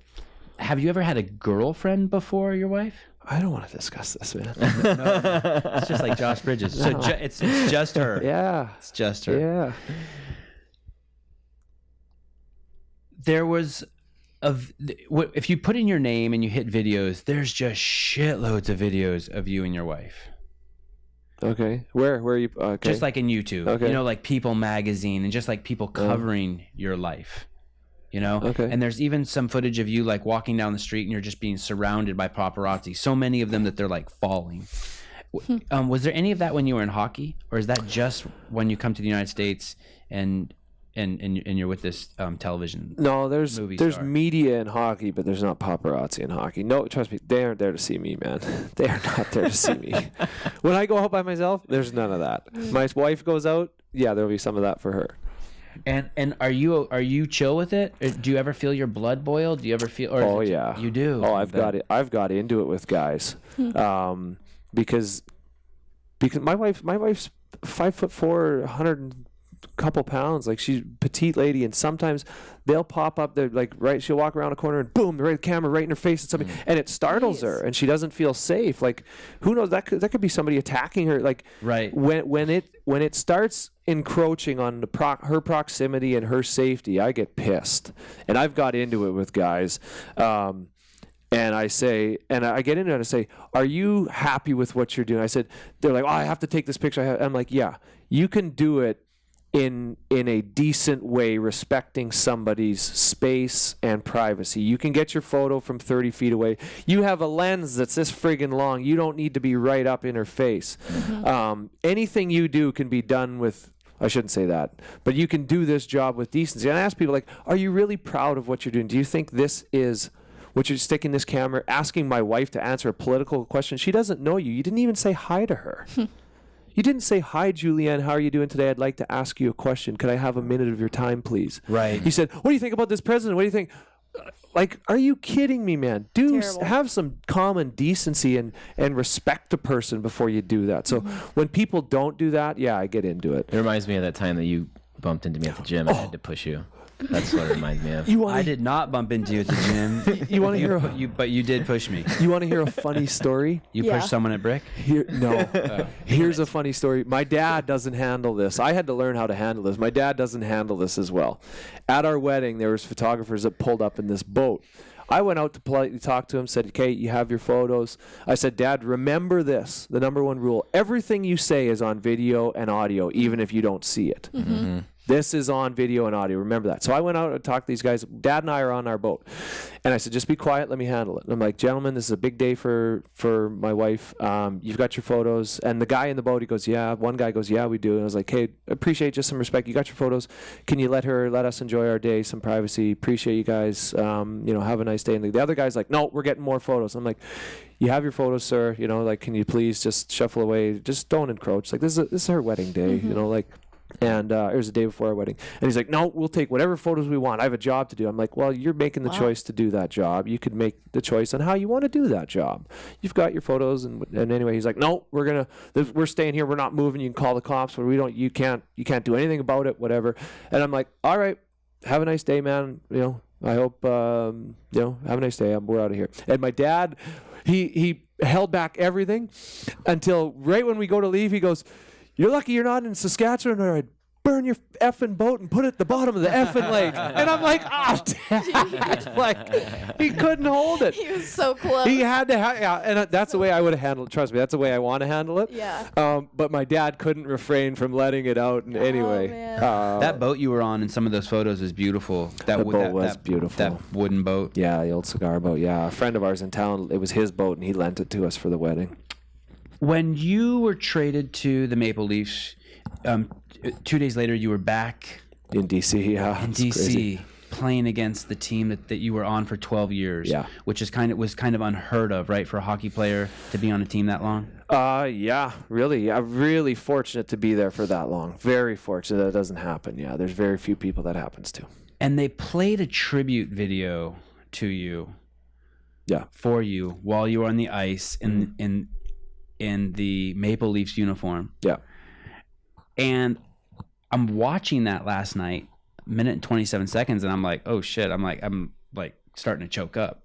Yeah. Like, how intense was that? Wow. It was just, everything was so fresh. I never asked to be moved. In fact, I asked not to be traded because I knew they were talking about me trading. The day before, I had a conversation with the general manager, said, don't trade me. We have won more games in NHL than any team in NHL history. At this point in the season, we had 61 or 62 games played, and we'd won more games through 62 games than any team in a 100-year history of the league. Wow. And I said, it ain't broke. Don't break it. Don't trade me. Don't break this. It's rolling. Anyway, the next day he traded me. Yeah. So it was fresh. But watch this. So what you were saying at the end of this, I start laughing. This part is intense for me. You do start laughing? I start laughing because it's the only way to prevent me from crying. Okay, good. Because I'm feeling this 12 years, man. My heart and soul poured into the city. The people of this city they adopted me as a son from the age of 20 to 32. I mean, how do I ever respect or how do I ever thank them? Not respect. I respect the crap out of them. How do I ever thank them? So it's starting to get to me there. Right. These are all my buddies. Played 10 years with him, 9 years with him, 7 years with him, spent 12 years with that guy. Oh, so they're choked up as fuck, too. But isn't that every Canadian kid's dream to play for a Canadian hockey team? Like Ottawa, Toronto? Maybe. I grew up, the Leafs were my favorite team. But watch, so it's really hitting me here, even though I'm not showing it. And I kind of start laughing because I'm about to start crying. It's the weirdest thing, man, but it was awesome. The community was is still awesome. I still receive tons of support from the community. So thankful for the people of Washington. There, so like I'm laughing pretty much because You're holding it all back. Yeah. Oh yeah. Pressed right back into serve. Yeah. Sometimes you have to laugh just to keep from crying. Yeah. Follow-up question: is Ovechkin a Russian spy? Am I a Canadian spy? That's the real question you need to ask too. No, I don't think he is. Okay. Matt, do you watch hockey? For the record, no, I'm just a sports fan. Yeah. I try to watch the Sharks as much as I can. But Cool. Yeah. So then you play that game. Yeah. Are you neutered against your old team? Can you not? I mean, how do you check those dudes? How do you like, you're not going to fight any of those guys, right? I shouldn't say that. Two brothers have fought in the NHL. Wayne and what was the other guy's name? Primo. Wayne and Keith Primo were brothers. They fought each other. After the game, they both called their mom and apologized. Like, sorry, mom. But you just see a jersey and you play. That's the business element too. You flip a switch. Part of it. You flip that switch, and then it's just like the competitors. They flip the switch. They compete as hard as they can against each other, and then after there's a human element. You can be friends after. hockey guys are hockey guys. Yeah. How many fights have you been in the NHL? I don't know, maybe half dozen. Yes. I started that one right there.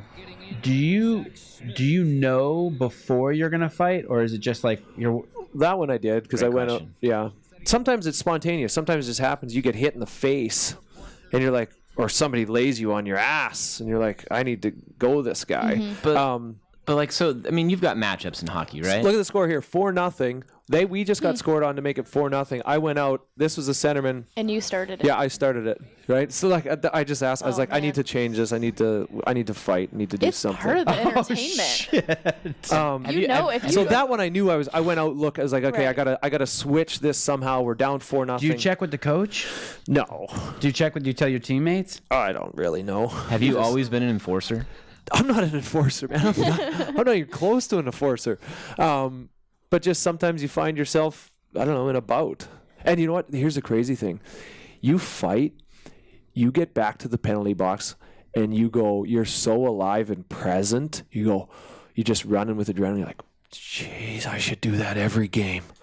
I should do that every single game. It's only 2 minutes. And unless you get it never happened to me. I didn't fight enough or whatever to happen. But unless you get knocked out or just the pulp beat out of you. But when you have just a good square fight, maybe you land some, he lands some, whatever. You get back to the penalty box and you're so alive, and you're like, oh my God, is that awesome?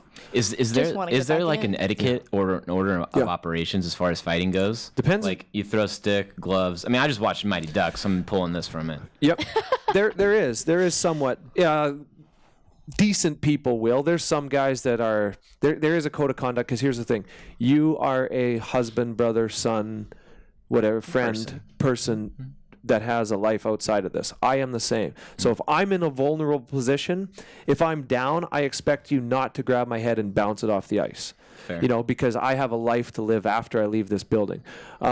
Same with you. So if you're down and in a vulnerable position where I could just kill you, I better not do it. But it seems like you see This looked pretty You guys squared off before you guys started punching. Yeah, so There is were no that the sucker punches. ultimate goal, is to grab the jersey and get him on the ground, or do you want to land some punches first? The goal is to just punch first and punch fast. Well, I mean, ultimately it's like a momentum swing, right? It can That's what be. you're using Yeah. this for. It can be. Yeah.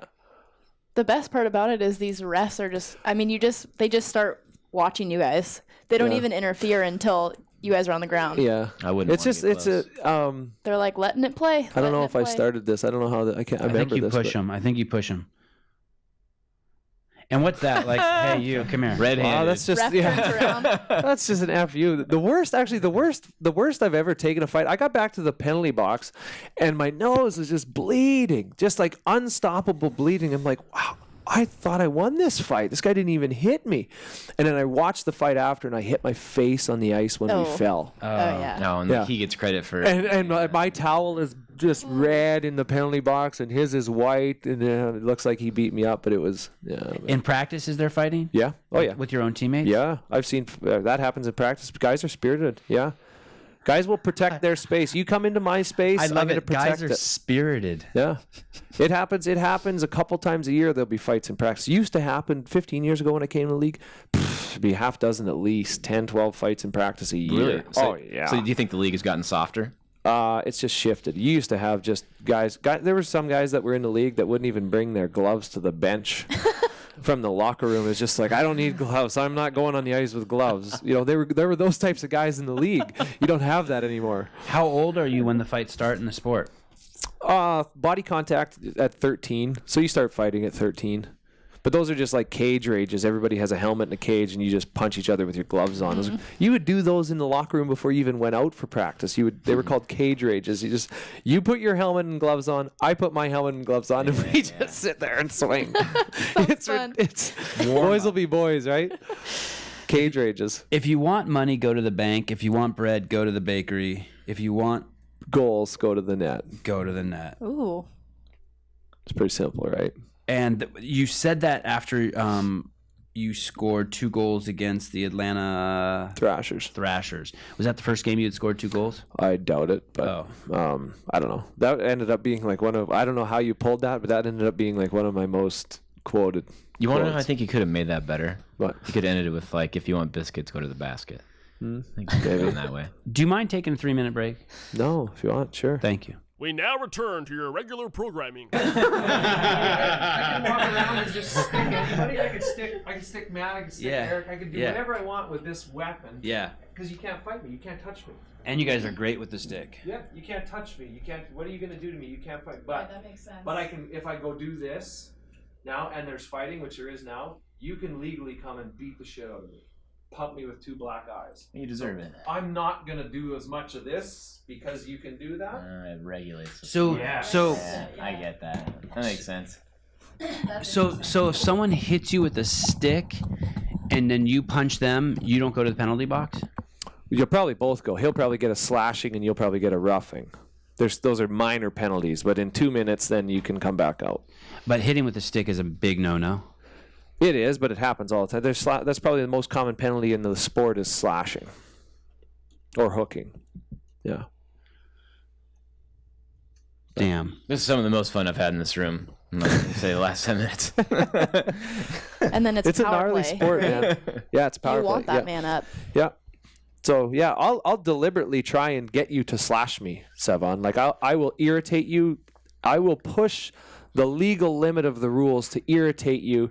Maybe I just give you a little jab that the ref doesn't see. Right when the ref is looking. Yeah, though. like maybe I just like slide this out just a couple inches and stick that in your ribs, and the ref doesn't see it, so you get so mad at me and you turn and you pop me. Great, pop me. I'll take that punch, run the power play. I'll score a goal. Refs always see retaliation. Yes. So much of that goes on, and that's the game within the game. That's like Frazier talking to people at the games, right? Right. What is that? Tell me, please. Tell me what that is. I mean, Savant could probably tell us more about it. It's not if he's not focused on himself, he's fucking with your head. Oh. You know what I mean? Like you're in the warm up area and he'll walk by and he'll crack jokes. And a lot of it's fun, you know. It was like, what did he say? It's all fun. It was like, what did he say to Gerard before the snatch? Yeah, like Gerard. like Frazier snatched 275 and Ricky saw him and he was like, "That's your max, right?" Yeah, said that to Ricky. Yeah, shit like that. Gotcha. And Vellner does that. A lot of the guys will do that down there. You know what I mean? It's part of their warm up. Yeah. Gamesmanship. Yeah, right? I'd like to see how they operate because I know the hockey culture and how that, but I'd like to see what it is in because they are individuals, which I've never been in an individual sport. I'd just like to see that dynamic amongst the athletes. Are they buddies with each? I'm sure there's some that are buddy that are awesome friends and supporters of each other. Maybe more so amongst male and female because they're not in direct competition. But does it exist between males and males or females and females? I think it's more that they're friends than enemies. Like that's pretty Yes, rare. Like yes, I don't even yes. remember anybody doing anything like that until Matt. No, but it can, especially close to the event. I don't know. Josh and used to do Rich, that? even though It they turns were into a Shark friends, Tank. Josh and Rich would do some. I guess I'm just more familiar with the female side, and it's like that kind of stuff doesn't happen. Dude, on No, female the women side. don't talk any smack No. to each other. The dudes are definitely talking smack to each other. Yeah. Like, hey, tell me how I look from behind. You know what I mean? And shit like that. Hey, I'm concerned that my gait's a little fun. You know what I mean? Just a lot of like. They put them in a corral before they come out. Yeah. Have you seen that? Yeah. And that corral is, you know, people have different ways. The women are usually pretty quiet in the corral. The men are 50%, making small talk. It's really, really nerve-wracking before they come out. Why? For you or for them? No, for them. Before that 3, 2, 1 go, I mean, they are amped out of their fucking mind. And someone like Fraser is like totally amped out of his fucking mind. Like you can see it in his eyes. Like he'll be on this before they call his name. He'll be like doing like vomiting motions. Yeah, it's weird. It's like they're in the stalls and like it's wider than you are, so you kind of like lean, but you're not leaning on one side because you're like somebody else's area. Like there's some really like jockeying. He's like a race car that's in neutral and got the foot on the gas, but he's standing perfectly still, but you can just feel it from him. Yeah. I mean, he is there with one fucking objective. See, and that's awesome because that's a mission, right? Yeah. Oh, he is so mission driven. Yeah. And he does it. I'm assuming that he does it so much he almost makes himself vomit, and he will lean over to the bushes. What do you mean by how do you make yourself vomit? What do you mean by that? He's I mean, like I'm not him, but I only can imagine it is like like before. Have you ever had that like before you're going to go speak in front of a large crowd? Nerves. And nerves.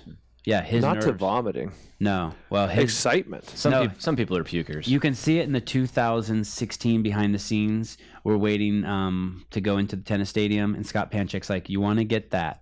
And I pan the can over, and and he's kind of like almost dry heaving. Fraser's almost dry heaving, and then he went into the stadium and destroyed everyone. See, and that's actually one of my favorite parts about hockey was being in the tunnel before we came out. When there was 19,000 people in the building, building was just, you could feel the vibration in the wall. They had the music going, and you're in the tunnel and you're just about to unleash this insane amount of energy. It's such a beautiful pocket. I actually really appreciated that time. And different guys handle it different. Some guys are lighthearted and make jokes and kind of have fun. That's how they stay light and don't get it. And some guys are uber focused and quiet and don't say a word, don't even look at somebody. I mean, everybody handles it differently. How did you handle it? I was actually like I would count down the clock, so I'd be like, but I'd ramp the energy up. I'd like 1 minute, and so everybody's lined up, and I'm like 30. I mean, I think that's such a difference between a team and an individual sport too. Like before water polo games, that was the best time right before the game because everybody's so pumped up. You're like with your team, you're all jumping around and cheering, and like you're just all so pumped to play. Yeah. But individual, like these guys are just the top of the top. They're all the best at this. That it's like every fucking second, every step matters. And she's a silent storm usually. Tia, the chick who won right there. Yeah, she is usually of the crew. The other girls will be small talking. That's typical of Cara Webb to be biting her nails back there. Sarah Sigmund's daughter's really quiet usually. Is she really? In the corral, yeah. She's very talkative. She's got a very bright personality. She talks a lot. At least from what I've seen, I've never met her. But Emily Abbott cracking all sorts of crazy jokes, trying to show really lighthearted at times. Yeah, everybody's different, and no one way is right or wrong. It's awesome to have a variety. Everybody can handle the business differently. Yeah. But this is what I'm curious. This is like I love your guys' media, just seeing the behind the scenes, and that's why I want to go around. I want to train with these people. I want to meet these athletes. I'm such a fan of these athletes. I can't wait to. I connected with some of them socially, but I want to do something with them. Are you going to come to the games this year in Madison? When is it exactly? Because we have a couple. Like August. Oh, potentially. If you've got a wedding, cancel it. Yeah, this is a very special event. You will definitely want to see this. I know. Just when you think you know CrossFit, you come to the games and the community. It's like the Grateful Dead concert, but with CrossFitters. It's August like 1st, August 2, August 5th. Oh, beautiful. Yeah, I have something from the 5th to 16th of August, I know for a fact. But I could squeeze it in there. Great, we'll see you there. Yeah. It's the happiest place on earth. It is so great. It's like the Look at it's my 2 boys I was telling you about right there. Noah, eyes closed. Come on, you're better than that, Noah. Oh, it's just a blink. It's a quick blink. By the way, have you seen his mobility? Insane. It's crazy. Yeah, and he's a specimen. So he put a video up the other day of him and his buddies 1RMing their overhead squat. He hit, or they went like this. He had on his shoulder and he dropped under it and hit 345. Snatch balance 340. And I was like, I just tested my 1RM squat and it was 365. How do you snatch balance 345? 365. That's pretty impressive. Wait, you're saying that about yourself? Yeah. You overhead squatted 365? No, I squatted 365. Yeah, right. My overhead squat one arm is like 210 or something, 215. I can't even remember.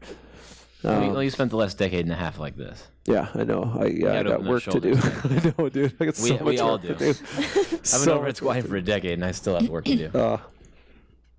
It's fun. We've we've covered a lot of ground. What else do you want to know, boss? Let's go back to the love thing one more time. Let's take a stab at love one more time. At 2 years old, you're given skates. By the time you're 8, according to some of the stuff I've read, you fully know you've committed. Oh, I'm wired in. Yeah. You've signed a 30-year deal with the hockey gods. Yeah. Are you scared at all ever about commitment? About like this singular commitment? Now you're married and you're in love, and like you're, let's say you live another 60 years. No. How do you know that this is the right woman for 60 more years? Same as how did I know hockey? You commit without any guarantee. So when I committed to play hockey, it was a full-on 100% 2 feet in commitment with zero guarantee. The only guarantee was that I was betting on myself. So that's why I told my dad, I'm not going to college. I'm not writing the SAT. I will make this work. And he shouldn't be mad at me. He taught me that independence. So the same thing with a relationship. There's zero guarantee. There is zero, absolute zero, because you have a whole nother life that could switch like this if she chose. This woman could do anything she would. Today is International Women's Day, by the way. So much love and honor to the women. You guys are amazing. And you don't need us to say that or anything. It's just nice to acknowledge. Well, thank you for acknowledging. Yes. And she doesn't need anything from me to own the world. She can get the world in her hands like that if she wants it. She is an incredible woman. But I just want to commit and give what I have to her. There's no guarantee back. If I'm only giving with expectation of getting something in return, I don't think you're really giving for the right purpose. Are your parents still married? Yes, they are. They got married in 76, 42 years, 43 years. No, they got married in 74. Never mind. Yeah. 74, 76. Yeah, they're 43, 74, I think, that got married. Yeah. So is your brother older than you? He's younger, 2 years younger. Did he play professional hockey? No, he didn't. No. He didn't have the desire and drive to get better. He just played because his buddies played, which was a real interesting dynamic at home. So he never got to hoist the Calder Cup? No. Good research, man. I don't even know where my Calder Cup ring is. What is that? It's a minor league championship. I won a minor league championship. So the level below the NHL, I won a championship there. I know, it's kind of that's the trippiest part about being a pro athlete. Like, you're the best, and then you go into this. You're always a big fish in a small pond, and then when you turn pro, it's just fucking all these big fish in this big pond, right? But that's where you want to be. You seek that out. Right. It's the only way you can ever fully... My curiosity my whole life was, what kind of hockey player could I become? How can I express myself through this sport? And so the only way to do it is to be in a room with the best. That's where you want to be. Here's the thing. Since I was released, I have not touched the ice. I haven't even gone back to the rink to pick up my equipment. That's November. Thanksgiving Day I was released. I haven't even gone to the rink yet to pick up my equipment. Because now I'm not competing against the best. So I still love the sport, but what I've done is I've grabbed the competition from that and repurposed it in this area of my life. So 3 months you haven't been in skates. Is that the longest you've gone without being on skates? 100%, my entire life. 2 years old? Yeah. God, on Thanksgiving Day? Yeah. Holy shit. But I repurposed that competition. So you're really vulnerable, and we still couldn't get you to talk about women. That's amazing. You go back to the school of interviewing. Why was it weird that your brother played for camaraderie and friendship, and you were playing for? Why was it weird? What do you mean by that? You said it was interesting. Oh, because my dad coached me, and I wanted to absorb every ounce of information and ask more questions. Why? How? How can we do that? And I was 7, 9, 11. This happened my whole life. And my brother didn't want to know anything. And so it put my dad in an interesting, like, well, Jordan, the guy skated around you and scored. You should care about that. You should do this to prevent that. Dad, I don't care. I'm just playing. I'm just playing. And my dad couldn't wrap his brain around this. I couldn't wrap my brain around this. And so my mom would have to be the mediator and say, hey, we're not talking about hockey at the supper table here, like this, because it's going to turn into something. So, but my brother still plays rec hockey, still loves the sport. It was just different. He's big. My brother's like almost 6'4", like 250. Like he breaks collarbones out on the ice. He hits hard. In rec league. Oh yeah. In rec league, but he doesn't play. He has 2 kids now. He doesn't play as much anymore. But he had size. He had size like I didn't have size. Like and he could shoot a puck like a ton. They would just pass to him, and he would tee up the slappers, and just people would just move because they didn't want to touch that puck. Yeah, but he had great gifts. He just didn't have the desire to go compete. There was I was watching some of the highlights of your highlights on YouTube, and there was someone hit the puck, and I guess you blocked it with your body, and they said, oh, and Brooks sacrifices his body again or something. And I never thought of that. Is that what that is? Like someone shoots and you just fucking skate in front of it and take the hit? Yeah. So here's the thing. If I can control that puck not getting to the net, it's not going to go in. So it's not that I don't trust my goaltender, but if I know that puck doesn't get through me to the net, it's not going in. So I actually led the league the 1 year in block shots. So it means I blocked the most shots with my body than any other forward in the league. And do all of those hurt? Oh, not all of them. No, actually, the closer. Here's the weird thing. There's some guys some guys can shoot the puck 105 miles an hour, and it's 6 ounces of frozen rubber coming at you. Like you line up and you're like, oh, this one's gonna hurt. There's some guys it's gonna hurt, but the closer that I can get to you. Sounds weird. The closer that I can get to you, the less likely it is it's going to hurt me because I can control the block. I can get it angled into the pads or pants or something where it's not going to get me on bone or in the ribs or in the neck or potentially in the face or something. Oh, in the neck?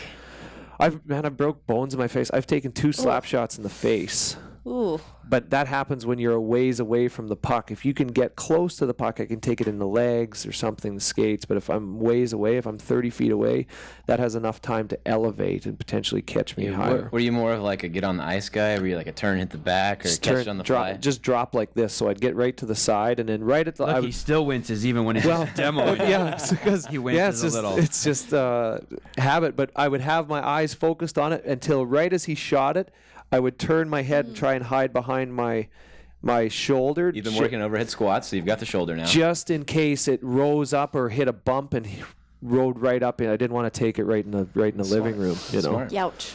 So I try to watch it as long as you can to try and control the block. Know which way the angle of his stick. Is he going to shoot it that side or this side? That kind of stuff. Do you wear something? that protects your mouth? No. So I didn't have a shield either. A shot could just go right in your mouth. Yeah. Yeah. That must happen every year in the NHL, right? Oh yeah. Someone takes all the time. Oh man, it happens all the time, and as you see this thing, it's just they lose teeth. Like some guys will lose. You see a teammate lose 8 teeth in just one shift. Oh man! Holy shit! God, so when the puck came in and broke a bone on your face, do you leave the game? Yeah, there's 2 times it happened. Well, one was in practice. It just feels. The first one I took, I don't know how many bones it broke or whatever. It was the end of the season. I can't even remember, but I was done.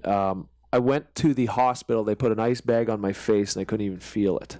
Ooh. Couldn't even feel the cold. It was just my face was just there was something. Yeah. So anyway, like some nerve got severed or something. Yeah, I still have nerve damage coming through because your nerves come through your cheek. I'll do it on this. It was this side, but on your cheek, your nerves come through your bones here and they come down to your mouth, whatever. And those nerves are like partially dead on me, and it's actually. Oh, I thought that was Botox that you were doing. No. And then the second time that I took a slapper in the face, I was going by our net. I didn't see the puck coming. I was trying to check a guy, and it just hit me.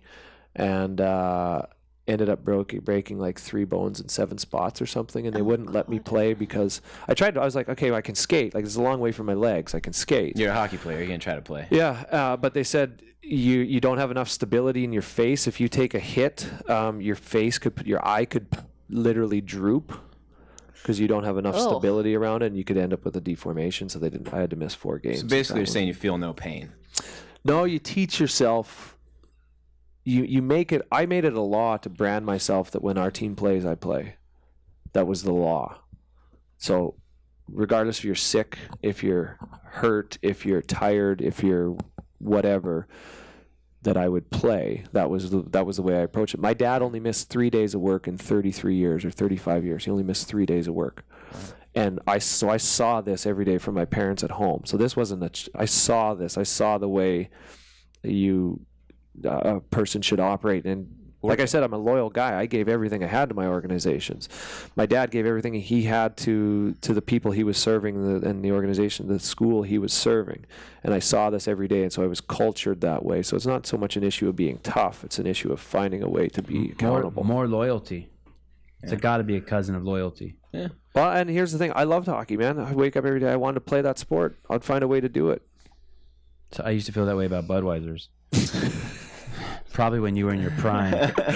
How funny. did your path cross with CrossFit? I moved, got engaged, moved from Canada to LA. And one of the first people I met in LA, his name is a good friend of mine, Lewis Howes. He has one of the top 50 podcasts in the world, School of Greatness, Lewis Howes. Great friend of mine. I said, Lewis, where do the athletes train in town? I don't know any gyms around here. Put me somewhere where the athletes train. He goes, go to Brick CrossFit, ask for JP. Nice. Went to Brick CrossFit, asked for JP. He hooked me up with Craig Avera and C's Flores, who I talked about before. And that Had you heard of CrossFit before this? I had, yeah. And then I did CrossFit for like 3 weeks, sport-specific CrossFit for 3 weeks at the end of the summer in 2015, the last 3 weeks of August. And then we started hockey in September. And then in the summer of 16 was the first time I really started doing more of CrossFit with hockey. And then did it this summer. And then now since I've retired. So I've only ever actually done full-out CrossFit for 3 months since I retired, but had elements of it in 3 weeks in 15, a full summer in 16, a full summer in 17. And what was your exposure in 15? Who was it? Were they L1 certified? What movements did you do? What do you do in 3 weeks of CrossFit? I had Craig Avera for a week, and I had C's Flores, and they just kind of introduced me to it. Even in 2015? In 2015, yeah. They just kind of introduced me to it because at that point, I had already trained for 3 months for hockey. I had trained May, June, and July, a little bit of August, and camp was right around the corner. We were going to camp in 3 weeks, so we're not going to reinvent the wheel here. I am in peak condition, ready for camp. Let's sustain this. Don't hurt me. So they introduced me to some of the movements. I did a lot of what I was already doing, went to camp. And then the next summer we came back and we cleared the slate and said, okay, let's explore this.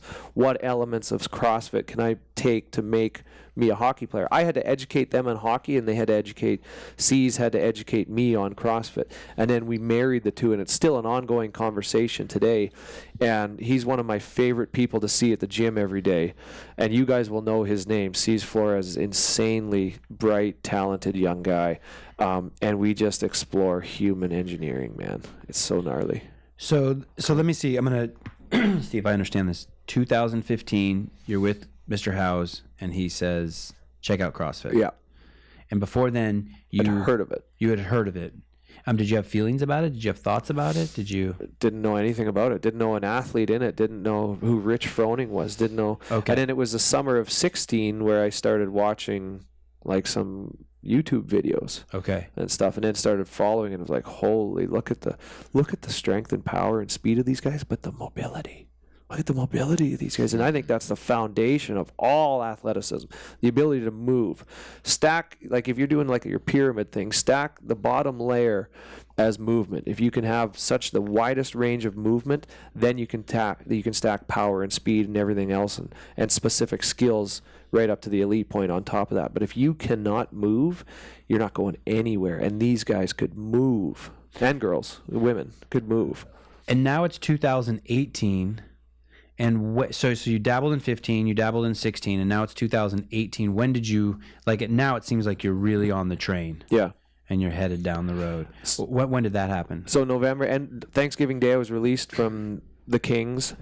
And then in December, I said, okay, I'm going to relaunch. I'm probably done hockey. I'm going to relaunch January 1st, my new fitness life. Like I can really commit time to CrossFit. So all of December. So you knew you were going to. Yeah, because I knew I wasn't going to leave home. I wasn't going to do long distance with my wife. So I pretty much knew hockey was done. Or I guessed it was anyway. And so I wanted to use December to get a baseline information of where I was athletically. Okay. So I hit a bunch of tests, a bunch of 1RMs, a bunch of workouts. So I had a reference point to then build my fitness off. I could find out every single weakness I had, which is actually why I'm excited for the Opens, because my weaknesses are going to be exposed and I'll learn more about myself. But I tested everything through the month of December, gathered all this information and data on myself, on where I was. And then season, I sat down, came up with a training program to get me to the Open, and then we'll revisit that after. So we have specific weaknesses. I was trying to build a lot of strength, had endurance in legs and lungs, but I didn't have overhead, like upper body strength and endurance, power. Didn't have that kind of Olympic lifts, had never really done much of. So we tried to train a lot of that before the Open. And I have specific fitness goals that I want to get to, and now we revisit those goals after the Open and start programming the next segment of the year. You had surgery, abductor surgery? Yeah, groin, yeah, twice. Tell me that. What is the abductor and what? Tell me about the surgery. I think, Kara, you had abductor shit, didn't you? I did years ago. Couple years ago. It was an adductor, adductor. So as the groin tendon comes right up here to attach to your pelvis or whatever, right up here, and it got so tight and so sore I could hardly even get out of bed. I could hardly even get in a vehicle to get to the rink and then try and play hockey. Anyway, they went in. Essentially, what they did, they went in to cut me open up here, and went in. They just snipped my adductor tendon in half and cut about 1 centimeter out of it, so it couldn't reattach. So my adductor tendon is literally just floating in my leg. What? Currently? They didn't reattach it? No, they didn't reattach it so that it couldn't get tight, and wow. That's the way. And I had groin pain for 2 years. They snipped it. 9 hours later in my hospital room, I was jumping around on one leg. I'm like, it's gone. This is amazing. Wow. Okay. This is amazing. Hold on a second here. I thought you needed that thing. Yeah. Well, I'm sure. I mean, it's designed in the human body, right? So it's not like I want to get rid of it. Yeah. So they just slipped that. They cut 1 centimeter out of it. I actually have photos of it. And so now this tendon is just floating here, and there's a gap between where it goes here and into there. So it's not the entire thing. It's just like it's a tendon. Yeah, it's a tendon. Just relieve a little pressure. But I mean, God designed you one way. Sure, would I like to have it? Yeah, and that's the unfortunate thing about sport too is there's so many things. Like I'm recalibrating my body because it's been beat up, and I have imbalances. From 15 years of pro hockey. One, it's an asymmetric sport. You're heavily low. You shoot one way. But then two, somebody can blow by you. And like I blew a shoulder out in December of 2016. Somebody just drills you from the blind side and boom, there goes your shoulder. So things are forced on you. In CrossFit, you get injuries. The guys get injuries, but you get injuries in hockey through things you didn't do that somebody does to you. And so a big part of my life now is recalibrating. I'm trying to work through every little injury and thing that I still have present with my body from hockey, and CrossFit is going to completely balance me out so I'm athletically neutral and then can really start going after peak performance so I don't have any weaknesses. And then when you add a heavier weight or more volume, those weaknesses get exposed and turn to injuries. So I'm a big science experiment. I feel like that's a big thing as far as CrossFit. Matt's a big experimenter. Yeah? Too. Yeah, he experiments with his body. Love it, man. Daily, hourly, minutely. Yeah. But I feel like a big thing with CrossFitters is really understanding your body. Like if I have something that hurts, so I was driving to work today and I reached down to hit the stair or something, and I've got this pain right here in my shoulder. And I was like, oh, I know what that's from. I've had that before. I had this issue, and it's like a really tight lat. Yeah. My lat, and it pulls here. Yeah. But a year ago, it took me 2 months to figure that out. Yeah. I was just experimenting with my body. It's like, okay, what makes this hurt? Why does it hurt? Do I need surgery? No, I think there's a cause. What's the root to it? Yeah. And I think that's one thing that CrossFitters have is a curiosity about the body. Yeah. That you understand how it works. It's like learning how to work on a car, right? Yeah. The more you know, the less you got to go to the mechanic. Yeah. Yeah. What do they tell you that the risks are to get that cut? Like the pros and the cons? That maybe you lose 5-10% of your speed. That potentially, because that's a big element of what your retraction is. So speed isn't just about how fast you can push away from something. It's also the retraction. It's like a piston, how fast you can reload that piston to fire again, right? So after I had that, I did a lot of running on the beach. After I had that surgery to build those muscles back up, because you're pushing against an unstable surface. So you're not going to get your speed from pushing away.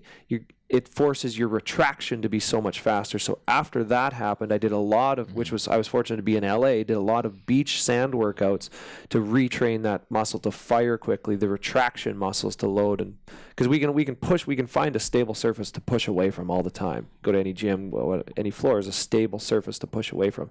So you don't have to train your retraction that much. After I had this, I had to retrain my retraction. Like you noticeably. I was aware of it going in. I just knew, okay, I was like, I'm going to lag. Without that tendon, that's my ability to refire. It also stops and helps you refire, right? Your leg's only going to be able to push so far. In hindsight, would you still do the surgery? I would have done it earlier. I tried to fix myself for 2 years before that, unsuccessfully. I did the surgery, and the doctor says to me, he goes, Brooks, you had no chance. And I said, shoot, I should. Why? What did he see? It was just so tight? Right at the insertion point here, it went like this and locked into just a ball. And he said, you had no chance of getting out of pain. It just went like this, and it was so tight, I had no chance of getting out of pain. He said, you should have come, and he goes, you had no chance. And I threw every ounce of effort I had at this thing. I explored everything. Couldn't fix it. Damn. So I should have done the surgery earlier.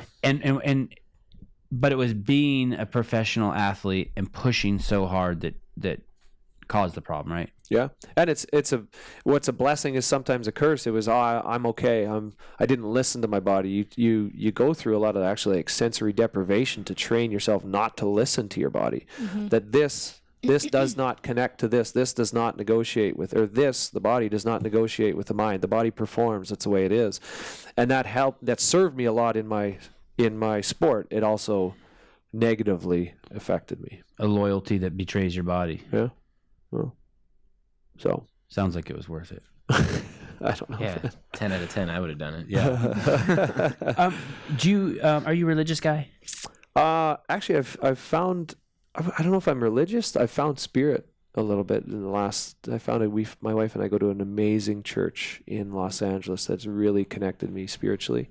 I've really just sort of discovered and made growth in that area of my life in probably the last 18 months. Does that qualify as a Jesus punch? No, I don't think so. Okay, all right. He'd be freaking out. Yeah, good point. Okay. We had another podcast and a guy was talking about being Jesus punched.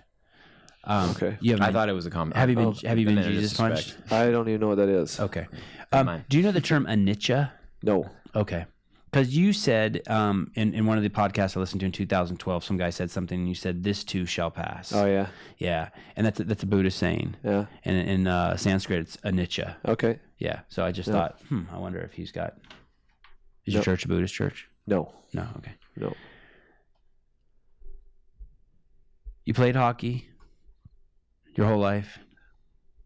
You found love. You found CrossFit. Yeah. CrossFit's trying to squeeze some of that love. Yeah. Squeeze into your love life. You see CrossFit for so many things: injury prevention, health, elite performance. Yeah, so many. Yeah, elite community performance. Connection, social connection. You were a cold weather guy. You're a warm weather guy. Still do both. Yeah. Oh, you're not abandoning the north yet? No, I still love. You think you'll ever move back up there? No. I love LA. I told my wife, you divorce me, I'm staying in Cali, babe. I love it so much. Hey, your wife is never, ever going to fucking leave you. I hope not. Kids are, you like kids. Do you have any nieces or nephews? Yeah. My sister has 3 kids. My brother has 2 kids. And then on my wife's side, there's 20 nieces and nephews. Wow. Counting her stepbrothers and sisters. So, yeah. So. And do they love you? Or are you the cool uncle? I don't know. Compete with my wife a little in that regard. I bet. But no, I mean, like a couple of the boys play hockey now and stuff, and they've started since I came into the family. And so, I don't know. I just really enjoy sharing that with them. But I don't know. We love kids. We do. Both of us. My wife loves kids too. Have you been to a hockey game since you've retired? Oh, sorry. Since you've taken a break? I have not. No. Are you tempted to go to one? Maybe if a friend comes through town, go watch a friend. But I don't know. It's hockey hockey's kind of circled away from me a little bit because I now have energy to explore everything else. Right, I can sink everything into CrossFit or these other areas. connecting with people that I didn't have time to before or something. I can explore other things. But I know that it's circling and it's going to come back in a heavy way at some point and come back into my life. Just, I don't know, right now just exploring other things. Does that make sense? I don't know if that makes sense. I think it makes perfect sense. I can relate to that. Really? Yeah. I played water polo in college. Carried it too. God, that's and I feel like by hard. the time I ended, when I was done, I was like, I can't handle this at all anymore. Yeah. Like I didn't even want to go into a pool for years afterwards. And then it came back, and I got back into it, and I was like, it's cool. It's like a new fire was lit for it. Yeah. Not quite at the level that it used to be. Yeah. But there was an appreciation there that was renewed. Yeah. That's good advice. And I think it's different for everybody, but I mean, as much as I can relate. Yeah, it'll take some time. For me, for sure, it'll take some time to find a way to enjoy and appreciate the sport without the high-level competition in it. Yeah, yeah. I've been wired that way. I mean, for that's so long. very similar to what Dan said, right? Exactly. And now Dan's staring that right in the face. Like Dan, He got hurt. Yeah, he's not. He got hurt, and he was on here, and Savon asked him. He was like, "Hey, are you going to do masters when you're done with individual competition?" And what did Dan say? It was no. Yeah, so no. But the second time he was in here, now he's talking about doing team and Yeah. See, yeah, you need. It comes back. Yeah. I think you're absolutely Did you right. see? We just watched a video that they're going to show in 18.2. Joe Novella showed it to us that they're going to do on the broadcast. Did you see how big Dan's? Oh, I know. 18.3. His arms. I know. I was like, I saw it. I was like, holy smokes, his arms are ginormous. Either that's a small shirt, but it's not because I know his body's type is like that. And his arms are huge. So you got to get a wider lens for behind the scenes when Dan's on there. His arms are huge. You posted on Twitter, "Hey guys, I'm going to be on the podcast, CrossFit podcast. Yeah. Is there anything that we should address?" Can we pull that up? Was there anything on there that Everybody wants to know what 18.3 is, and it's like, why? You find out 4 hours before. What are you going to do to prepare differently? Right. Like, but everybody just wants the Tune inside in. scoop. But I don't yeah, think nobody. anyone in Nobody. this. I don't think anyone in this room knows. Do you know, Kara? No. Somebody asked me a great question: is CrossFit looking at opening a HQ overseas anywhere? Are you going to have an office over there anywhere? Like a physical building? We do have an office. More of a presence. We do have an office, and yes, localization is one of our big things we're doing right now. Last year we launched a dozen localized social media accounts. I think we just opened a small office in the Netherlands. Yes, Netherlands, yeah. And we are opening an office in China. Wow. So here's a question for me, if I can access you guys while I'm here. I don't want to talk about her. What is the future of CrossFit? Where is the sport heading? That's two different things, right? Let's go 3 to 5 years out, and then big picture after that. Next 3 years, what are we going to see in cross? We talked about this. I talked about this unspecified AMRAP that I think Dave should put in there. That's a fucking great idea. So you guys weren't in here for Savon and I were talking about this before. I emailed Dave Castro and I said, dude, everything in your sport is measured. You measure everything. It's easy to know how hard I need to go when I know where the goal line is. Overtime playoff hockey, you don't know when this is going to end. Mm-hmm. It's an unspecified AMRAP. You don't have a time limit. I don't know if it's going to end in 2 minutes or it might take 58 more minutes. Mm-hmm. And I was like, you need to introduce something at the games, whether he does it. I hope he does it this year or in the next couple of years. You need to introduce something at the games where the AMRAP, the length of time, is not specified. So you tell athletes, here are your 3 movements, go. And we'll hit a buzzer when it's time to end, and most reps win. So how fast do you go? Because you don't know. There are open workouts that are like that. Are there? There have been in the past. What? Yeah, like the ladders where it's like, you have 2 movements, you have to finish it within a certain amount of time, and then if you do, you get to go on.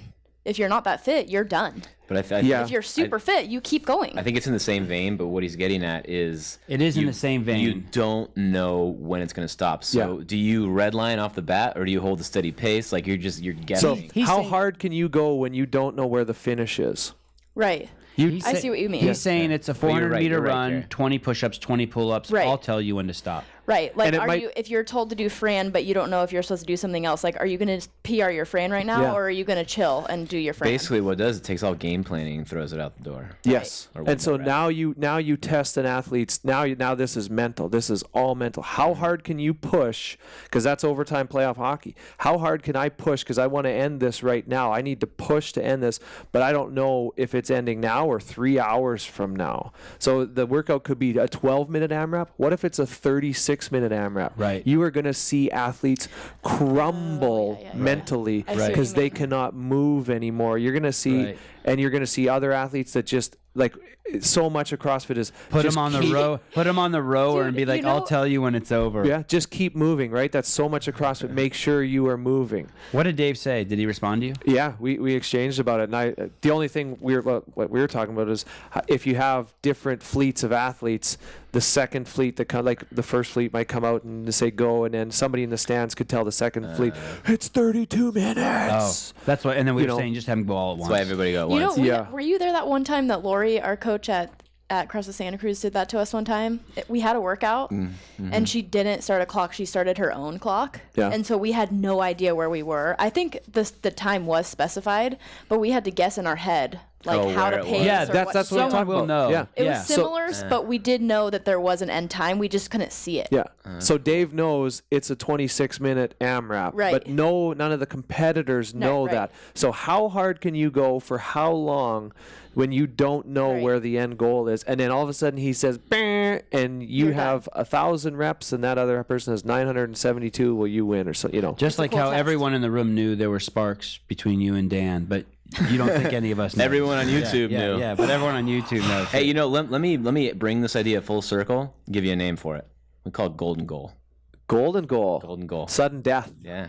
that Oh, I right? like Is that that. a I like term? sudden death. Sudden Is that death. like It's called sudden death or 007? sudden victory, because it's two ways. When I've had both. I've had sudden victory when we've scored triple overtime playoff goals, and it's just elation, and you see grown men jump and cry like you've never seen before, because it's been such a fight to get there, and then it's been sudden death when that goes in on you and everything you've packed into that.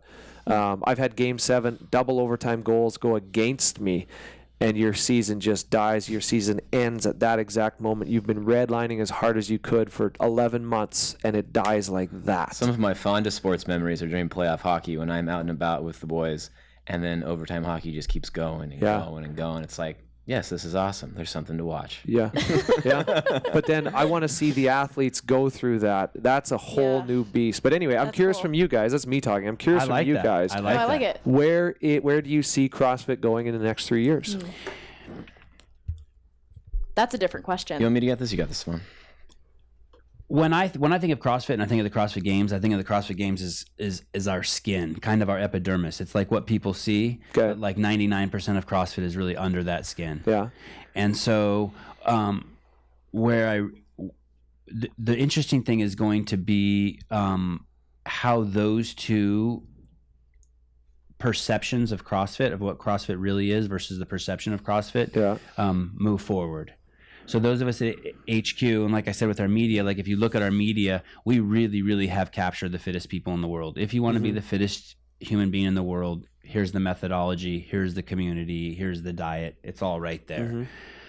But what's happening is really the true power of CrossFit, the real power is the stuff you were saying in the piece with Torin. You were using it for injury prevention, right? And so, and someone else said it in here. I can't remember who. Matthew Bickle said it in here. We had a guy in here who lost 200 pounds. Wow. And he said that Amazing. Matt Fraser to improve, his improvements have to be like just. Oh, yeah. It's the golf analogy. Have you heard the golf analogy? No, tell me.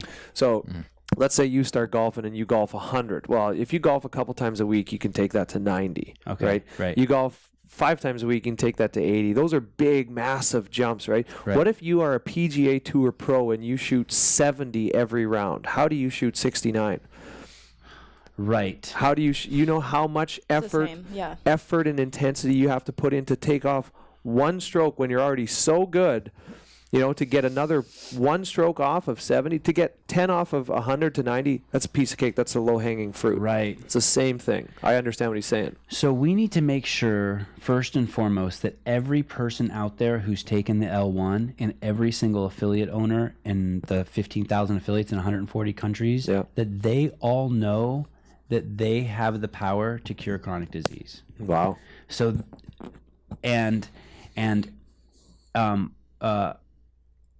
I think we're on that path, and I think that's what you're gonna see changing. I think in the next 3 years, you're gonna see a worldwide community realize and start telling people like, "Hey, man, take life into your own hands. Do not go to the hospital and begin the path of amputation. Do not get gastric bypass surgery. Do not enter that realm of medical cures." Let the doctors do shit that's important, like when a hockey puck goes in and breaks your cheekbone. That's when you want to go see the doctor. You don't want to go there because you've made 30 years of bad lifestyle choices. No. You need to hang out with someone like you. You know what I mean? Start crushing. Yeah, because like if anyone who hangs out with you is going to get healthier. Yeah, I hope so. Oh, but so you have great habits. So what you're talking about, so the other side, the thing that maybe, because I know that CrossFit's very focused on disease prevention and being your own doctor. Like we don't Lifestyle. want people. So what about energy? What you can do to give people energy and passion. So versus just trying to work away from something, like that's working away from disease. Let's work toward high performance, and actually, how can you be a better human? More energy, more positive energy. Be a better husband, wife, son, daughter, brother, sister, employee, whatever. You know, like, is that discussed a lot in CrossFit? Because I leave the gym in my best state. I am the best person. I am my most generous, kind, giving, smartest, creative, everything when I leave the gym because I'm wired. Right. Yeah, you were gonna love the L1. I think there's a when I pull up in the gym and you cut me off, I might flip you off. When I'm leaving the gym and you cut me off, yeah. Cool, bro. Yeah, chilling. Hey, have fun, brother. Here's your parking spot. Yeah. Park down there. It's cool. Yeah, you're right. Yeah. Right now, we've really, really relied on word of mouth for that. I mean, obviously, we have media, and these media tell these stories of these incredible transformations that happen to people who aren't incredible, right? Yeah. And they're just regular Joes. And anyone can climb to the peak of their. Not everyone can climb to the peak of the NHL, but everyone can climb to their own peak. Yep. 100%. And basically what we talk about now is that you can, in the gym, you'll get all the support you need for that. You'll get coaching, you'll get community, you'll get lifestyle changes, you'll get that kind of osmosis. You know that statement, you are the 5 people you hang around. Yeah. But those other things that are sort of the byproduct of that lifestyle, I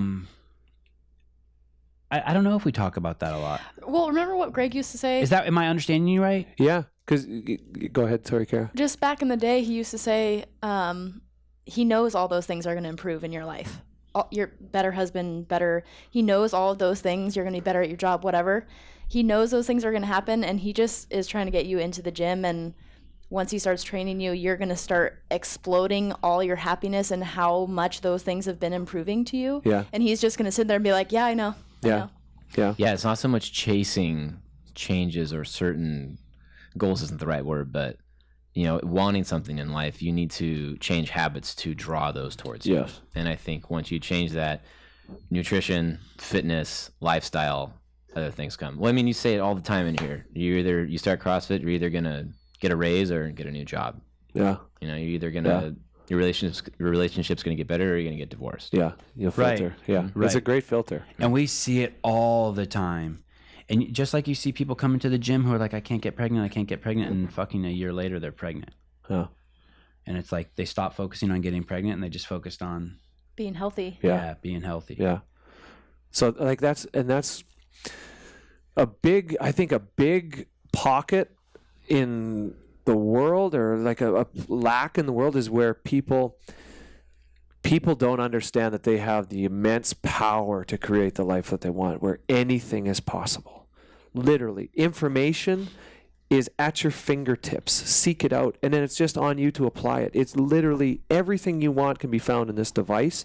It's then on you to change your life. And I know we're talking a lot about moving away from disease, but how about we move to our best self as well? You know, once you make people aware of the fact, like, hey, you can create energy. Energy isn't brought to you. So many people ask me, tweet at me or whatever, oh, I'm not motivated to go to the gym. How do you get motivated or so on? It's not motivation, it's discipline. Discipline. It's not. There's a great argument of motivation versus discipline, and it's not. There's mornings where I wake up where I'm not motivated to go to the gym, but I'm disciplined, and I know that I'm going there. It's not an option. I don't negotiate with myself. I go there because I know if I want a chance at that day, I go there. I'm going to unleash and I'm going to be dynamite, even if I don't feel it right now. I was on my hands and knees yesterday at 5:15, saying, "God, I don't want to work out." Right over there, and then I went downstairs and worked out. And Who were you with? Yeah. Kara was like 5 feet away from me. It's true though, eh? Am I crazy? No, it's it's exactly right. Everyone it's crazy because everyone in this room has that kind of discipline, and I will come home drunk at 11 o'clock at night and not have worked out and get on the assault bike and ride it for fucking 20 minutes. Yeah. I mean, this is a fucking disciplined. Yeah. But my sister asked me, how do you have that discipline? And I don't know. Because we know it makes us feel good. Yes, that's it right there. I think you had a very good point about this earlier about how once you learn, you don't go back. I mean, you can, but ultimately. So you ever heard of Parkinson's law? No, sir. There's this thing called Parkinson's law. I can't remember what the gentleman's name was, but it's from years ago, whatever. He said, what once is a luxury, given enough time, becomes a necessity. So what once is a luxury, given enough time, it becomes a necessity. It's a law that you don't go backwards from. So let's just make an easy example. Let's say you live in a house, or let's say you live in an apartment that has no air conditioning. You can live in that, you're fine, whatever, right? All of a sudden you move to an apartment that has air conditioning, you live there for 6 months. You're not renting another apartment that doesn't have air conditioning. Right? So that's Parkinson's law. You're not going. So once you're used to feeling this way, you're used to being a better husband, a better friend. You're used to the energy and the gas you get coming out of the gym. You're not going backwards from that. Right. You know what I'm saying? So there's a lot of people are trying to move away from chronic disease and chronic illness and want to lose weight. Okay, that's great to move away from things. Let's also move towards some things. Right. Let's move towards your best energy, your best state, so you can uncover things that you weren't even curious about. You're thinking about this disease, moving away from it, but you aren't even thinking about what you're moving towards. Let's also explore what you're moving towards. Maybe it's creating your own business. Maybe it's the best marriage or relationship you've ever had. Maybe it's healthy enough to have a kid like you were talking about. Right. Maybe you even change the world. Hey, Eric, can you pull up the sickness, wellness, fitness? Do you need motivation to continue to get discipline? I mean, I think you need to hit a point in your life where you're not going to tolerate the way things are anymore. Oh man, we've had a ton of those in here. It's amazing. And then that's where lasting change comes from. You're not going to tolerate life this way anymore, and it finally hits you. It punches you right in the face, and that's the day you say that's it. And you start moving toward things, and then all of a sudden your world, just the roof blows off your world, and everything is possible. You talk about this like you've experienced this, but to me it seems like you couldn't have experienced it because it always was for you. Great question. Unpack that for me. You at two you already had the motivation and discipline. Like you don't seem like there's people who need to hit rock bottom before they have this understanding of sort of life the way you do. But I don't see rock bottom in your life anywhere. Oh, dude, I've hit bottom. How do you know that? I don't. Yeah. I'm just imagining. I've taken more licks, more hits, more losses than 99.999% of people. I've failed a million times more than I put everything I had in my life, 34 years, to try and win a Stanley Cup. Never did it. You know? That is you tell me somebody that dedicated 34 years of their life to something and never succeeded at it, and I'll shake their hand and say, wow, like that's impressive, you know, like you have felt rock bottom. I feel you. Right. So I have had severe loss and failure in my life, but it's an old saying, never let a win go to your head or a loss go to your heart. I don't get crushed by a loss. I get motivated by a loss. That's not easy to do. So, but this this rock bottom that we're talking about, is this the same as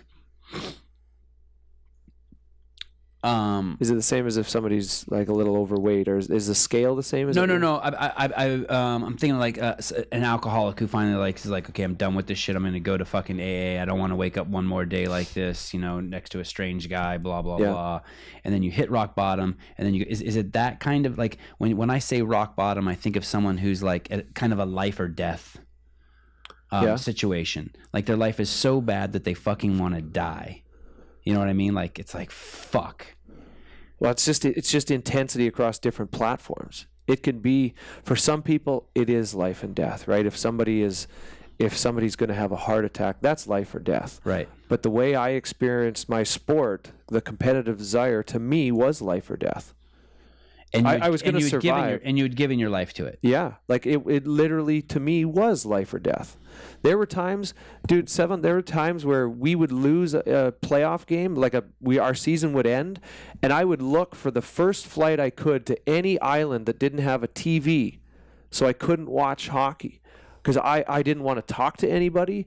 I wanted to disappear and be gone from the ability even to watch a hockey game, because I was so pissed off, upset, mad, frustrated.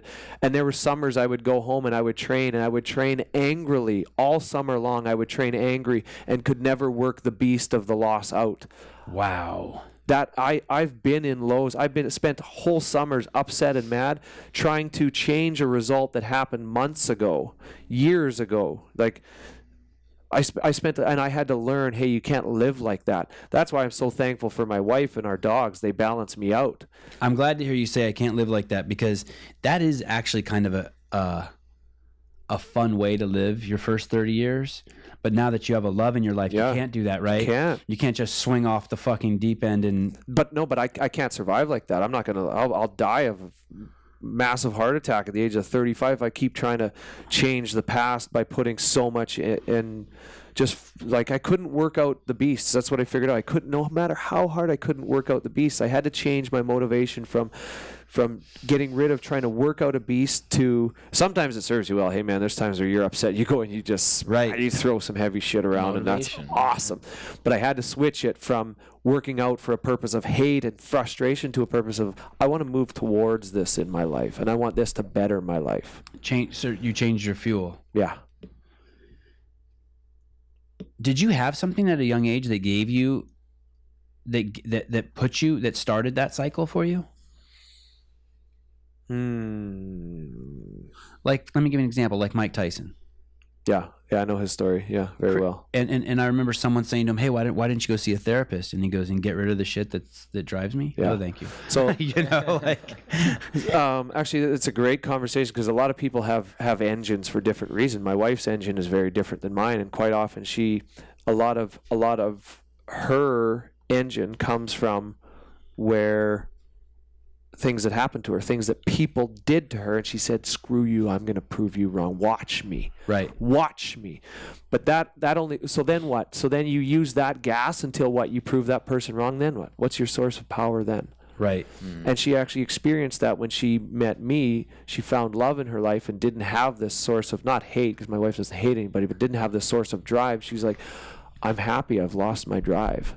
And I'm like, no, you haven't lost your drive. You've just found your drive. You need to repurpose. You need to move toward things that you love versus pushing so hard away from things that you have hurt you or you despise or something. So I never had something I had to push so hard away from. I always pushed so hard towards my curiosities. And I guess you already explained that your parents allowed you to cultivate insane curiosity and address it. Yeah. But they taught us independence. I mean, I could tell you stories about the decisions I had to make. I had to make a decision when I was 19 that my dad put on me. I was like, it was for multiple hundreds of thousands of dollars for a contract. And I said, Dad, they're not coming anywhere near our number. And he goes, and he was on a fishing trip up north in Saskatchewan. And I said, can you be around at 3:00? That's the deadline. He goes, no, I'm going, this is like 7 a.m. He goes, no, I'm going on the boat. I'm fishing all day. You make your decision. I'll call you tonight.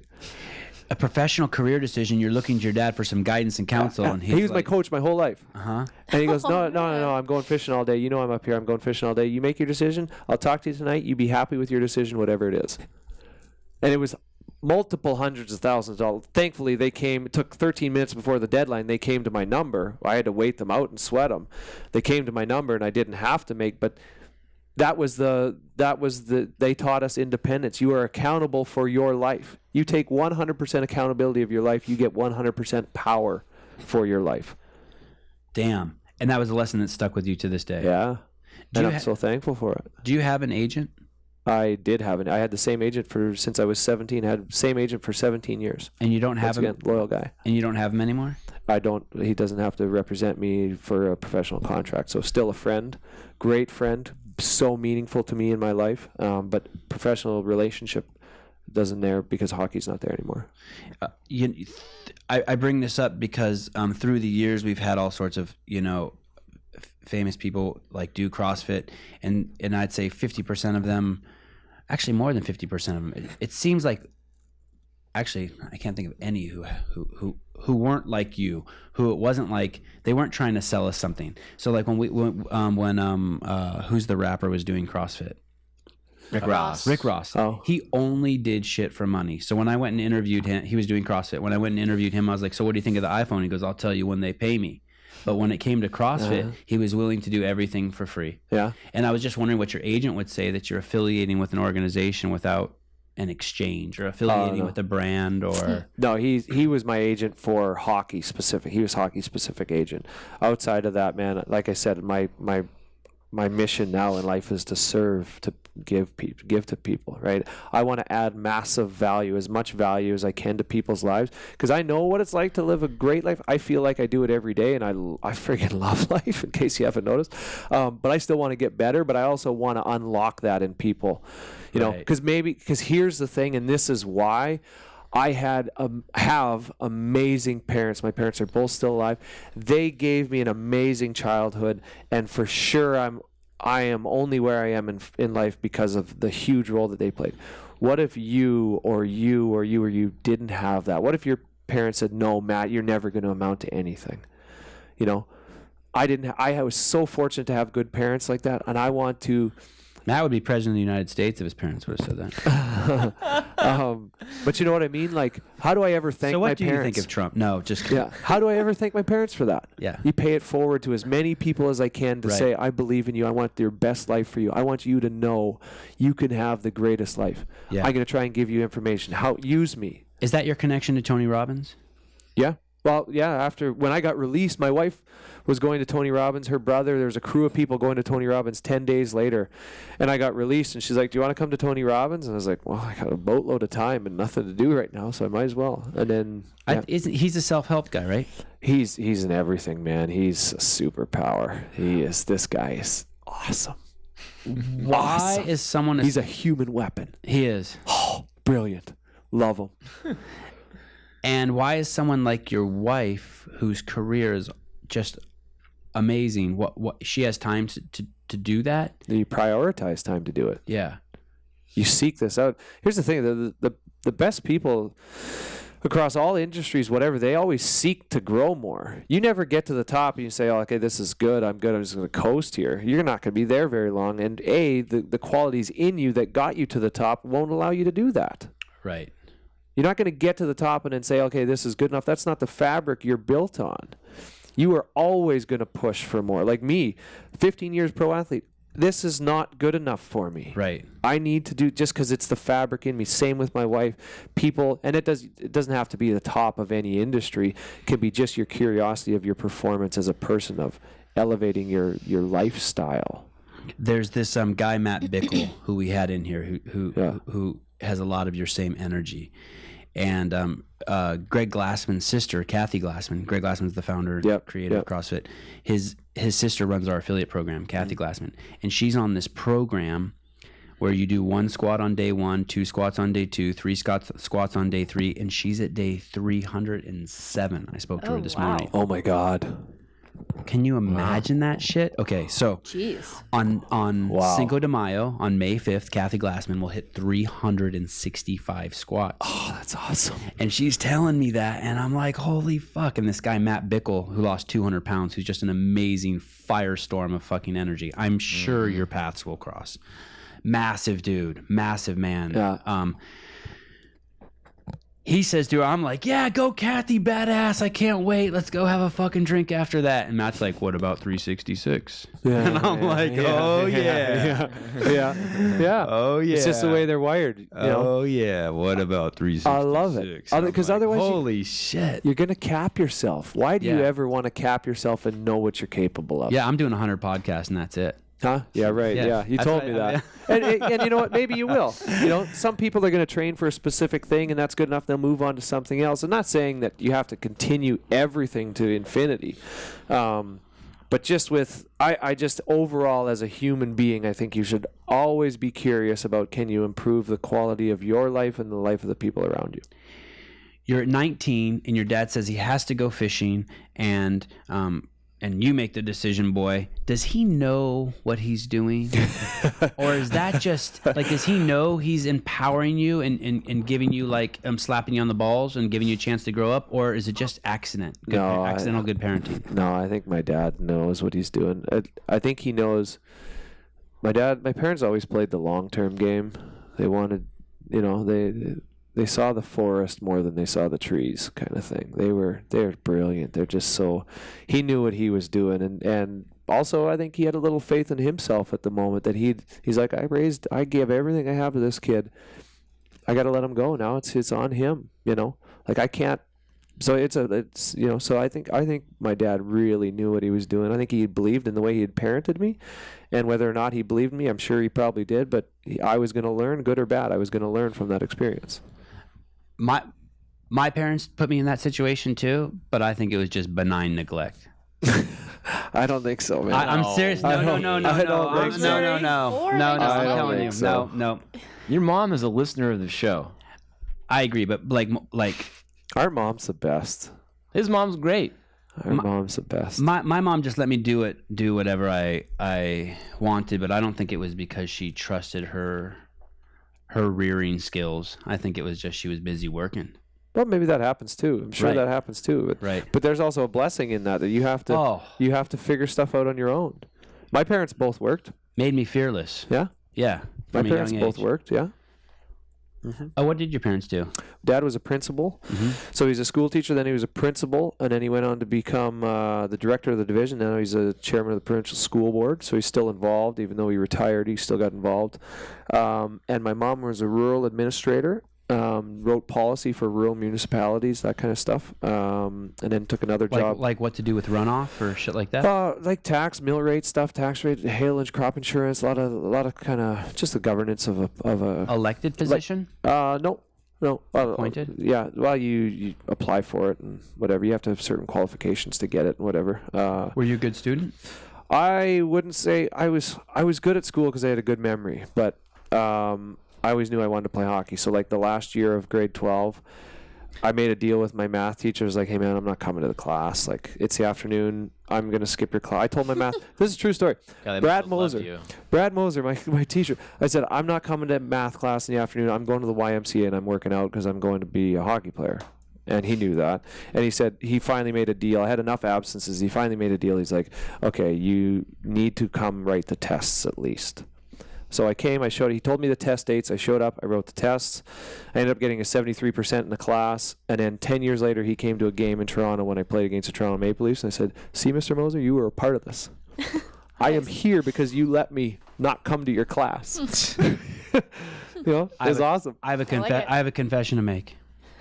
2 or 3 times you said wrote the SAT, and I'm like, oh, this guy doesn't know what the SAT is because it's not a rote, but you use that term differently than I use that term. Test. Yeah. Yeah, I apologize. And I didn't know you didn't write it. Is it online? What is it? No, I have no idea what an SAT. I don't know what it is anymore. But you described it the same way you described this math test. Oh. You're just I would say you take the math test or you take the SAT. Oh, and I would only say wrote if it was like you were writing an essay. Oh, I got you. But anyway, in 12th grade. I apologize. I release you of my judgment for not knowing. Yeah.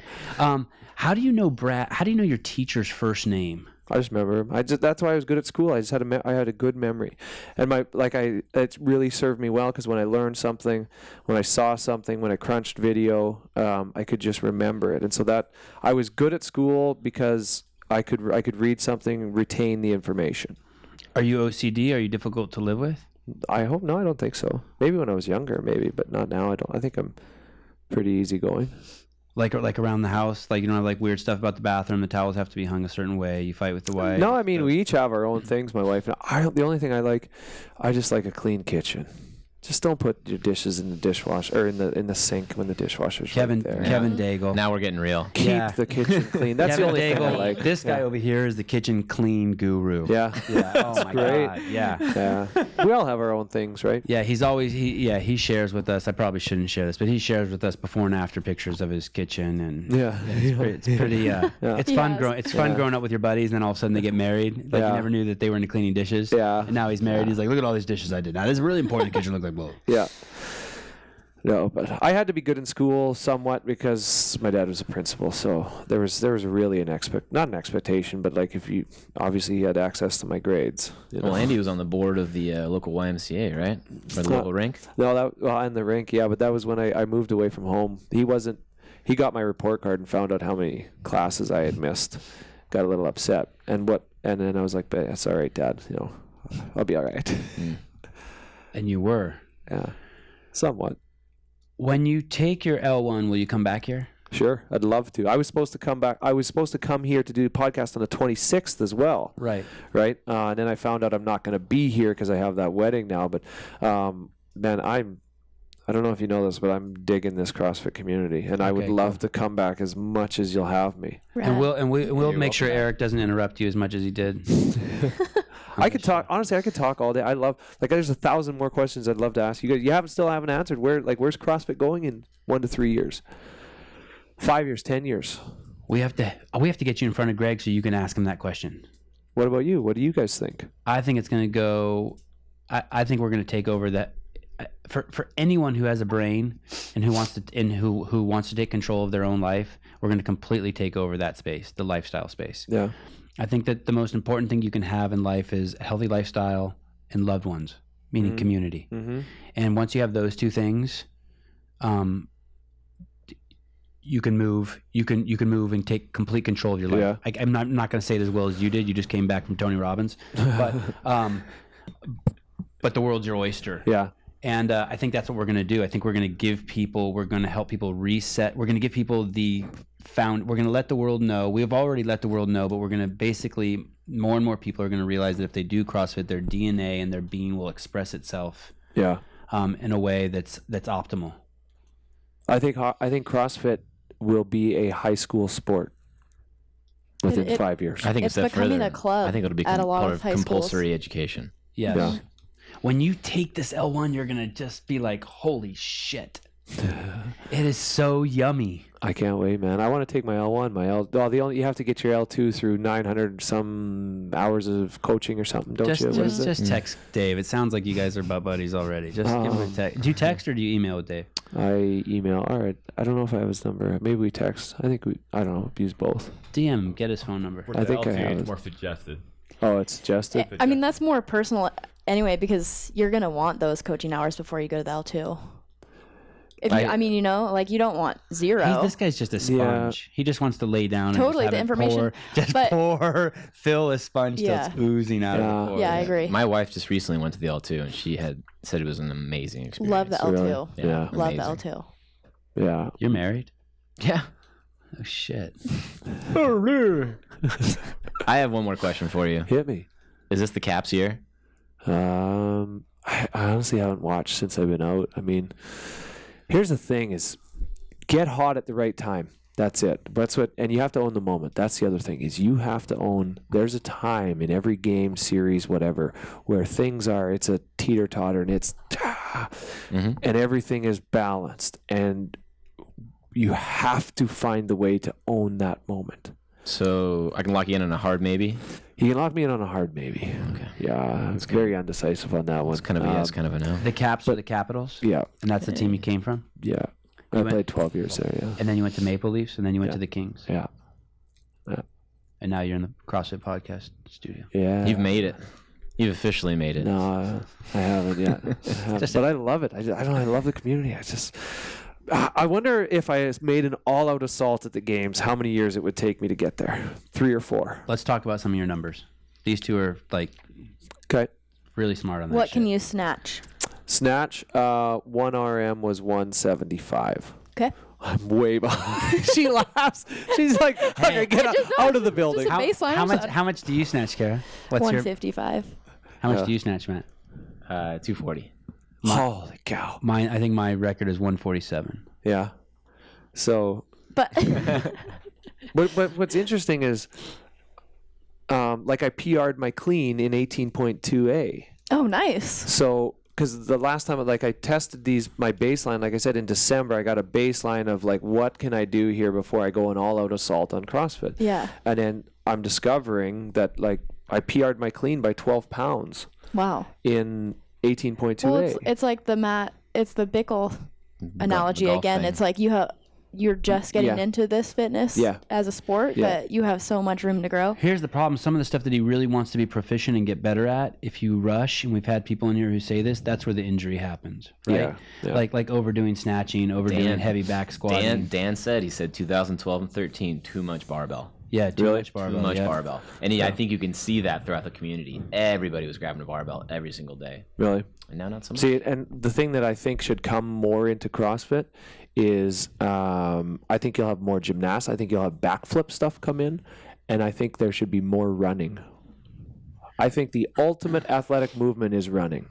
If you say you're an throwing athlete, and throwing, right? We don't do throwing. There's been a ball throw in it before.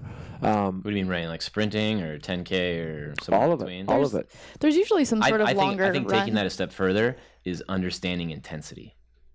See, that's a whole different discussion. But I think that is the crux of what it is that we're doing. I think those that control the ultimate expression of CrossFit understand intensity and understand what it is to train with intensity and how they can hit that at maximal loads and opportunities and time domains. 100%, and that's one of my fascinations with it, is because that's a new thing almost to me.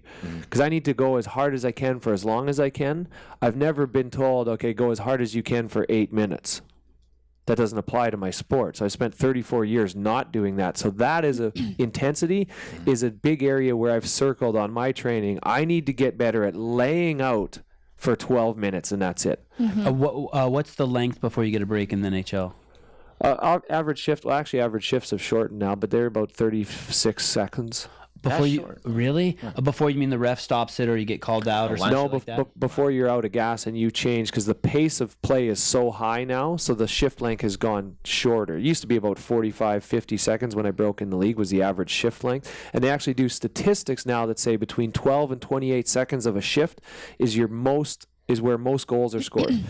So after 28 seconds, coaches know your chances of scoring a goal severely plummet, And so if you're on the ice for 28 seconds, get off. And they don't stop the game in hockey to switch players like other sports? No, it's on and off. It's during the game. Liquid, yeah.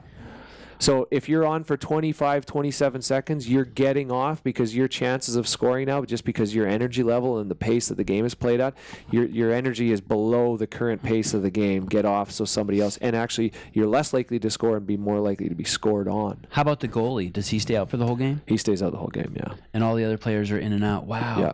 I remember when Katie Motter won the game in 2008, and she was a top level college basketball player. Yeah. And she basically said that in basketball was 4 minutes. And so that 2008 games was perfect for her because it was all really short time domains. Yeah. And basically she said outside of that 4 minutes, shit just falls apart. But in that 4 minutes, that's all she did. Yeah. So she optimized for. Yeah. Wow. So you're used to 40 seconds and then a break. And then how long before you go back in? What's that? Could be anything. I trained. I played penalty kill, power play, everything. So one thing I never drew. Here's one thing to challenge the listeners or whatever. One thing I never ever do, and it's a 20 burpee penalty. If anyone ever catches me doing this, I'll never sit down during a workout. I walk in the gym. You will never catch me sitting on a bench, sitting on the floor. Workout ends. I don't lay on the ground. I don't, because I've always trained, because I might have to go and expend everything on a shift, and I might get to the bench and the coach might say, Brooks, you're going now. And I need to be able to do that. So I need to be able to be mentally alert and never just check out of my body. Now, that being said, I still want to work on ramping intensity, but I will never, if somebody catches me, that's a burpee penalty, and I've installed it with other friends in the gym. If I catch you, act tired, be tired, right? Act tired, be tired. What if you train like a SEAL? A SEAL doesn't know when his mission ends. Maybe he gets back to camp and his mission's over and somebody else is in trouble. Maybe he's got to go. Oh, that kind of SEAL. Yeah, but it was the same in hockey. I never knew how long of a break I would get, so I always had to be able to go again. Which so athlete does he sound like? Miko. I thought you were going to make a third comparison. Miko Sayo. Holy shit. Really? Yeah, I'd never heard that before until 2009. We interviewed Miko. What did he say? He basically said he would refuse to lay down. Yeah, never. He said no animal in the wild will ever lay down and just turn his back and roll like that. And he's never going to be just exposed like that. He's never going to just be on the ground and check out. So even in between sets, even in between rounds, in whatever, never sit down. You sit down, your brain checks out. It's hard to get up and start again. Stay engaged, walk, talk, even as tired and whatever as you are, stay engaged. And if you do get caught sitting down, 20 burpees right now. 20 burpees. They should give that to you if you talk during a workout. I talked yesterday during the workout, and Matt yelled at me, "Go fucking harder," or something like that. Don't talk, move. I should have that penalty for my teenagers. Yeah, it's great. And it's because here's the thing: a lot of people are strong, but they need the lungs, right? Right. A lot of people are strong. This is what I've, at least in my brief experience, that guys are strong and women are strong, but they need the lungs. But in between, you see them sitting all the time. So I train with some guys in LA. I'm like, we need to train beside each other because I need your strength. I need to see how and teach me how to be stronger, and you need my lungs. And the first thing I did, you want to get better lungs, no more seats. Seats are out. So that even when they're tired, they have to find a way to get uncomfortable, find a way to catch your breath. And now all of a sudden you see guys start hitting numbers, You've seen it help people. Yeah. Did you ever smoke cigarettes? I haven't smoked one cigarette in my life. I've never even tried one. What about dip? You ever chew? Never tried a single dip in my life. You're a hockey player? I used to smoke a cigar at the end of a hockey season sometimes, probably about 5 times in my life. You can't inhale a cigar. You puke your brains out, right? Yeah, I never inhaled it. I don't understand the fascination with cigars. I don't know. I was younger then, but I've never tried a cigarette in my life. Are you telling me hockey players chew? That's a common... Oh, yeah. Where do they spit? Bottle. Not during the game, like in the intermission or on the bus or plane or something. Yeah. So you have no experience with nicotine? None. Zero. Ever. I always wanted to be a hockey player. I always wanted to protect my heart too. From a young age, you knew that? Yeah. Wow. Has your incorporating CrossFit into your lifestyle changed your diet? Yeah. I'm always looking for something better. Like I'm even playing around now with eating before versus eating after, and I want to seek people that have knowledge on not only what to eat to perform, what to eat to recover, because I have a lot of knowledge on it, but I want the tip of the sword. I want to see what else is new out there, but also when to eat. How long should we eat before? Should we eat after? What is optimal for what? I'm just seeking knowledge on all of this because, one, I'm curious about it for myself because I want to find ways to get better, but then two, I want to help share it with people. So, do you travel with food? Yeah. And that's another thing. I was traveling here the other day and I was like, that's it. Boom. That's one experiment I got to do. I got to find the healthiest, best way to travel, most convenient way to travel and not lose. Because I hate when I leave and I don't get to drink my juices or I don't get this or that, or it's a pain in the arse to do stuff. I want to find the best, most efficient way to get maximum nutrients and diet while traveling. Because you're sitting next to a great resource. Not me. No. Kara. Yeah? All of us in here are all right, though. No. Kara's got a dial. Kara has... Yeah? I mean, the Please best... tell. I mean, there's no one size fits all. Yeah. When it comes to nutrition, it's going to be specific to you as an individual and how you train and what your goals are. But the best advice I have is just like you're doing, to seek information and then experiment on yourself. Yeah, 100%. Try see what people tell you to do, and if it works for you, cool. If it doesn't, try something else. Yeah. Have you sought out any information lately, Kara? Yes. Okay, good. So there's what I'm really curious about. What happened? Uh-oh, he knows something. He's got an insider. Sorry. You gave yourself a arugula enema or something? No, I did. I recently did a test to see what microbes were in my gut. Uh-huh. And the way you do that is you send somebody your shit. Oh. That's why Matt's laughing at me right now. I would do that. Yeah, so I know specifically like what foods Tell me absorb well in my. How do you do that? How do you actually physically send your shit? Is that what I mean? Yeah. They give you a kit. There's actually a FedEx box. They have this little tube, and it has like some sort of, I don't know what's in there. How do you get the poop in the tube? They give you a Be kit. creative, man. I thought we were going to talk about the gut. You poop on like a sheet of newspaper, and then you they like give you stab something, it. and you go to the bathroom on it, and you like take a little bit of it, and you put it in a little tube, and you send it to them. I've done that with my dog. Like the vet gives you something like to stab the poop with, and then you seal it in the bottle. Oh, okay. It was a little different than that. Kara's but not going to shit on Was the it lawn. interesting? Did you like it? super interesting. Yeah. So there's further to that, and I'm going to go do it. There's a clinic in San Diego. Have you heard of Peter Diamandis? No. Oh man, Peter Diamandis. Look this guy up. He's one of the world's leaders in technology and where we're going as a human race. This guy. Anyway, there's a clinic in San Diego. It's $5,000 to go do, but you get a full rundown of everything to do with your blood and body. Every single thing you could ever even imagine. And then after that, it's $2,900 a year after that. And I'm going to take my wife and we're going to go do it. And you're going to find out what foods are you things Specifically that work for you. Yeah, and all of this information. And then I'm going to I'm going to take all of that information and then try and reprogram diet. Find out, like, I eat organic steel cut oats for breakfast. Is that good or bad for me? You know, based on my blood and body type and history and genetics. And you know what's going to be interesting about this, and I'm not going to predict anything for you, but I bet you're going to find out that you're already doing things pretty right.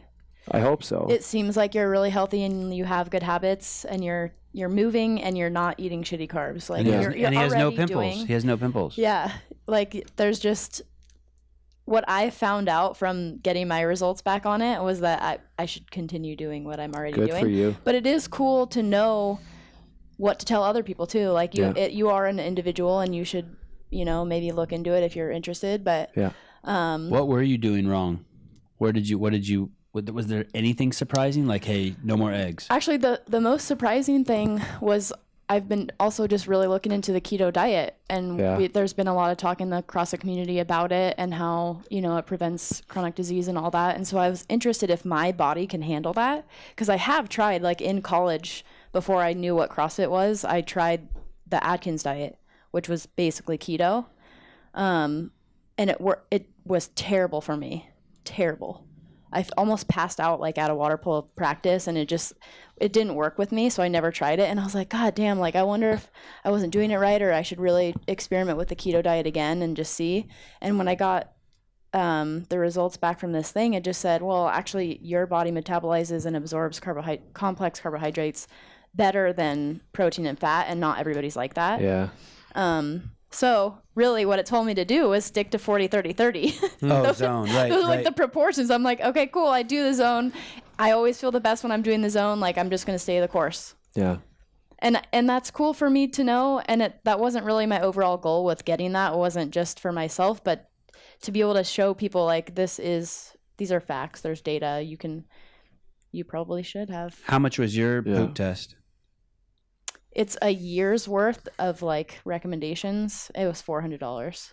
You're gonna have to poop like 10 times for $5,000 in one day. You also do a glucose test to see your blood sugar levels. And, what was your A1C?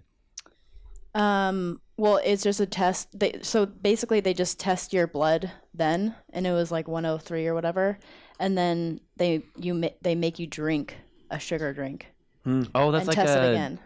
Gestational diabetes, right? Isn't that similar to that? I think it's similar, yeah. Since we're talking about nutrition summer camps, my mom's getting ready to do a 2-week water fast camp.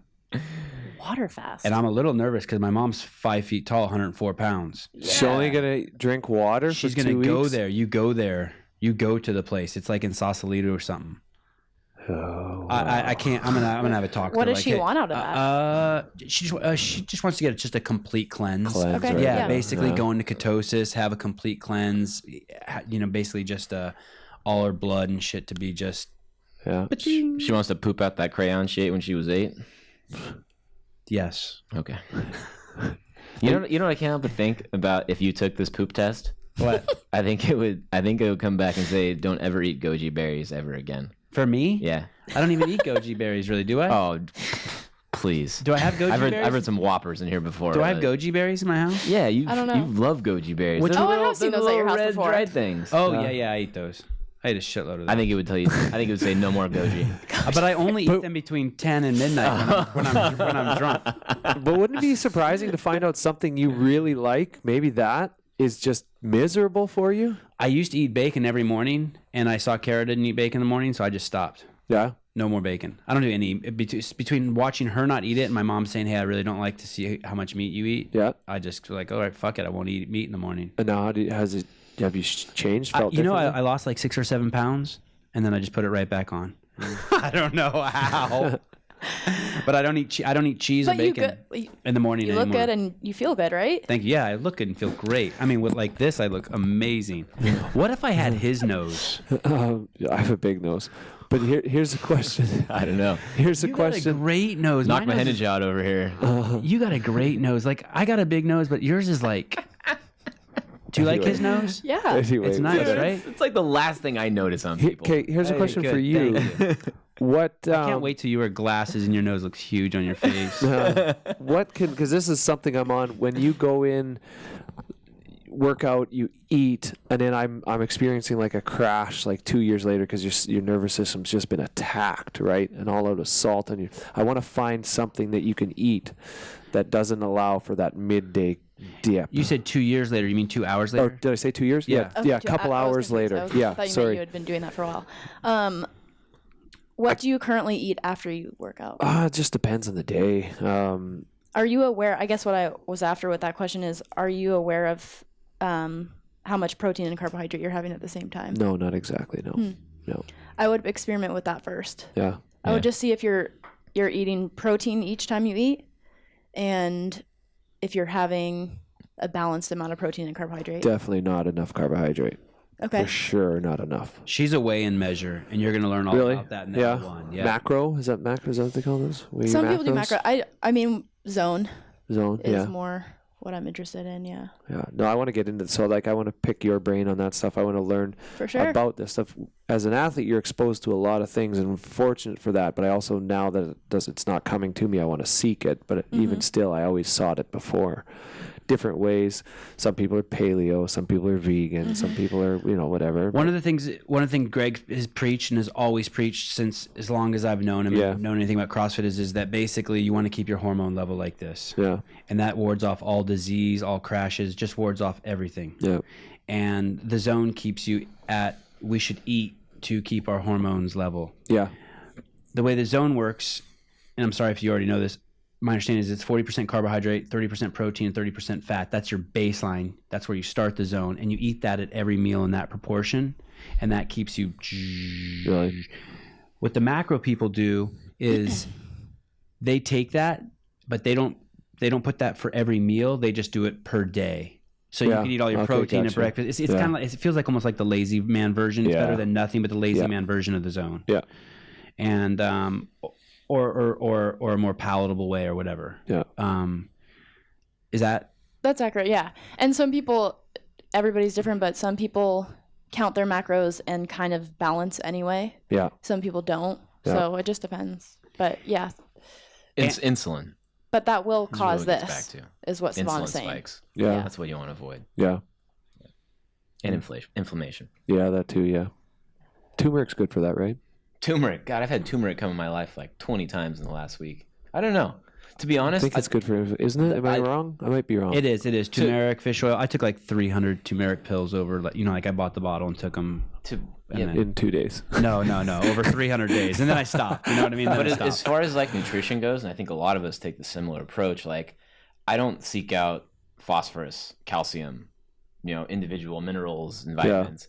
I eat a lot of foods, whole foods for lack of a better term, that has all that stuff. Yeah. A variety of different vegetables. I eat a variety of shit. Well, like that's the thing, right? Is like looking at the basis of it all, what is the source of all life on Earth? It's the sun.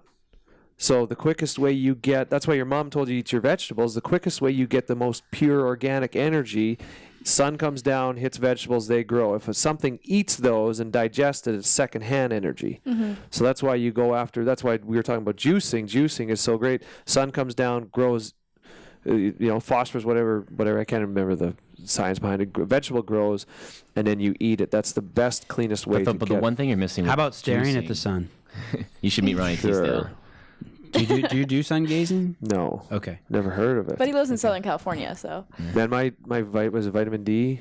Yeah, my vitamin D when I go back to camp is off the charts. We get our blood tests, all this stuff. They're always like, "Wow, what are you doing for vitamin D?" I was living I bet it was baby. a game changer when you moved. Oh, to it's Southern awesome! California, It's yeah. dynamite. Sorry, go ahead. No, I would say the main issue with juicing is you're depriving yourself of the fiber, and that's where the big hang up is. It's like you're getting sugars, carbohydrates, but you're taking out the fiber. So I actually just tweeted a thing out the other day, or no, I did an Instagram live on it on how to repurpose that fiber. Oh, nice. What you can do with that. There's people saying you can make those like those homemade fruit roll-up things with that fiber. Oh, yeah. Because every time, you take the big have bin all the and you pulp or whatever on the side. So or the, I want to know. I've actually tried mixing it in with our pets' food. But they didn't like it. They never tried it. But I'm trying to find what to do with that pulp because there is value in it too. Oh yeah. I want to find a way to repurpose that versus just discarding it. My wife just every morning stuffs the blender full of kale. Yeah.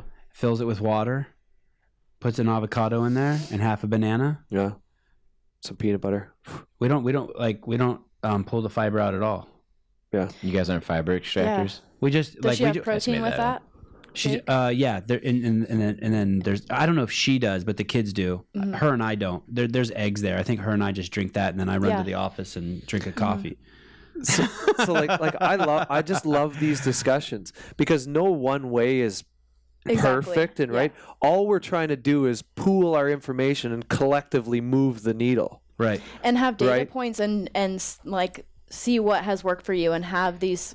That's why CrossFit's amazing because of the scientific data points that we have. Like, hey, the first time I did Fran, I got this, and now 2 years later, I did it in this time, and this is what I ate. Data, yeah. Yeah, and that's all we're trying to do is collectively move the needle. I'm not trying to, and you guys are like, we're not trying to hoard our tips for ourselves. Trying to share and say, hey, I've tried this. Would you try this? What do you think about this? Let's just, everything is when you get over yourself, and which is the community is amazing at this. It's get over yourself. How can we serve each other? This worked for me. Let's try this. Okay, no, it didn't work for me. But nobody says, we're not comparing. We're just pooling information. The community is amazing. Yeah, the community, man, is just awesome. Yeah, like a great example right now. I'm going to go take my carbohydrates. I have spaghetti squash and sweet potatoes, I think. I'm going to go downstairs to the taco stand. I'm going to take my scale. I'm going to say, hey, give me 7.5 ounces. God, probably 5 ounces. 5 ounces of protein. And I'll come back up here and eat it. Really? Yeah. Wow. Brooks, do you have any more questions? Because I'm going to wrap this up. I want you to be like, I have one more fucking question. I want to pin you down. So the cap is the caps here? I can't remember what we. I get asked that so much, man. You know what? I hope it is. You know, yeah. No, I hope it is. I have so many good friends in that team, people that touched my life. The community. Will that be a kick in the balls? No. Okay. No, the community, the people of the community deserve it. Well, it's They're like such great fans. It's like every year the Caps get called. Like this is the Caps year. Like, yeah, they're due. But there's value, and there's something to be saying that every year you win. I mean, to have expectations is a fabulous thing. Mm-hmm. You know, you could go through life and not have any expectations. That's terrible. To have expectations, you are lucky. That is awesome. But it's a tough trophy to win, man. I mean, you know, think of how many unbelievable athletes don't get to win the CrossFit Games. Scott Panchik. Just might be.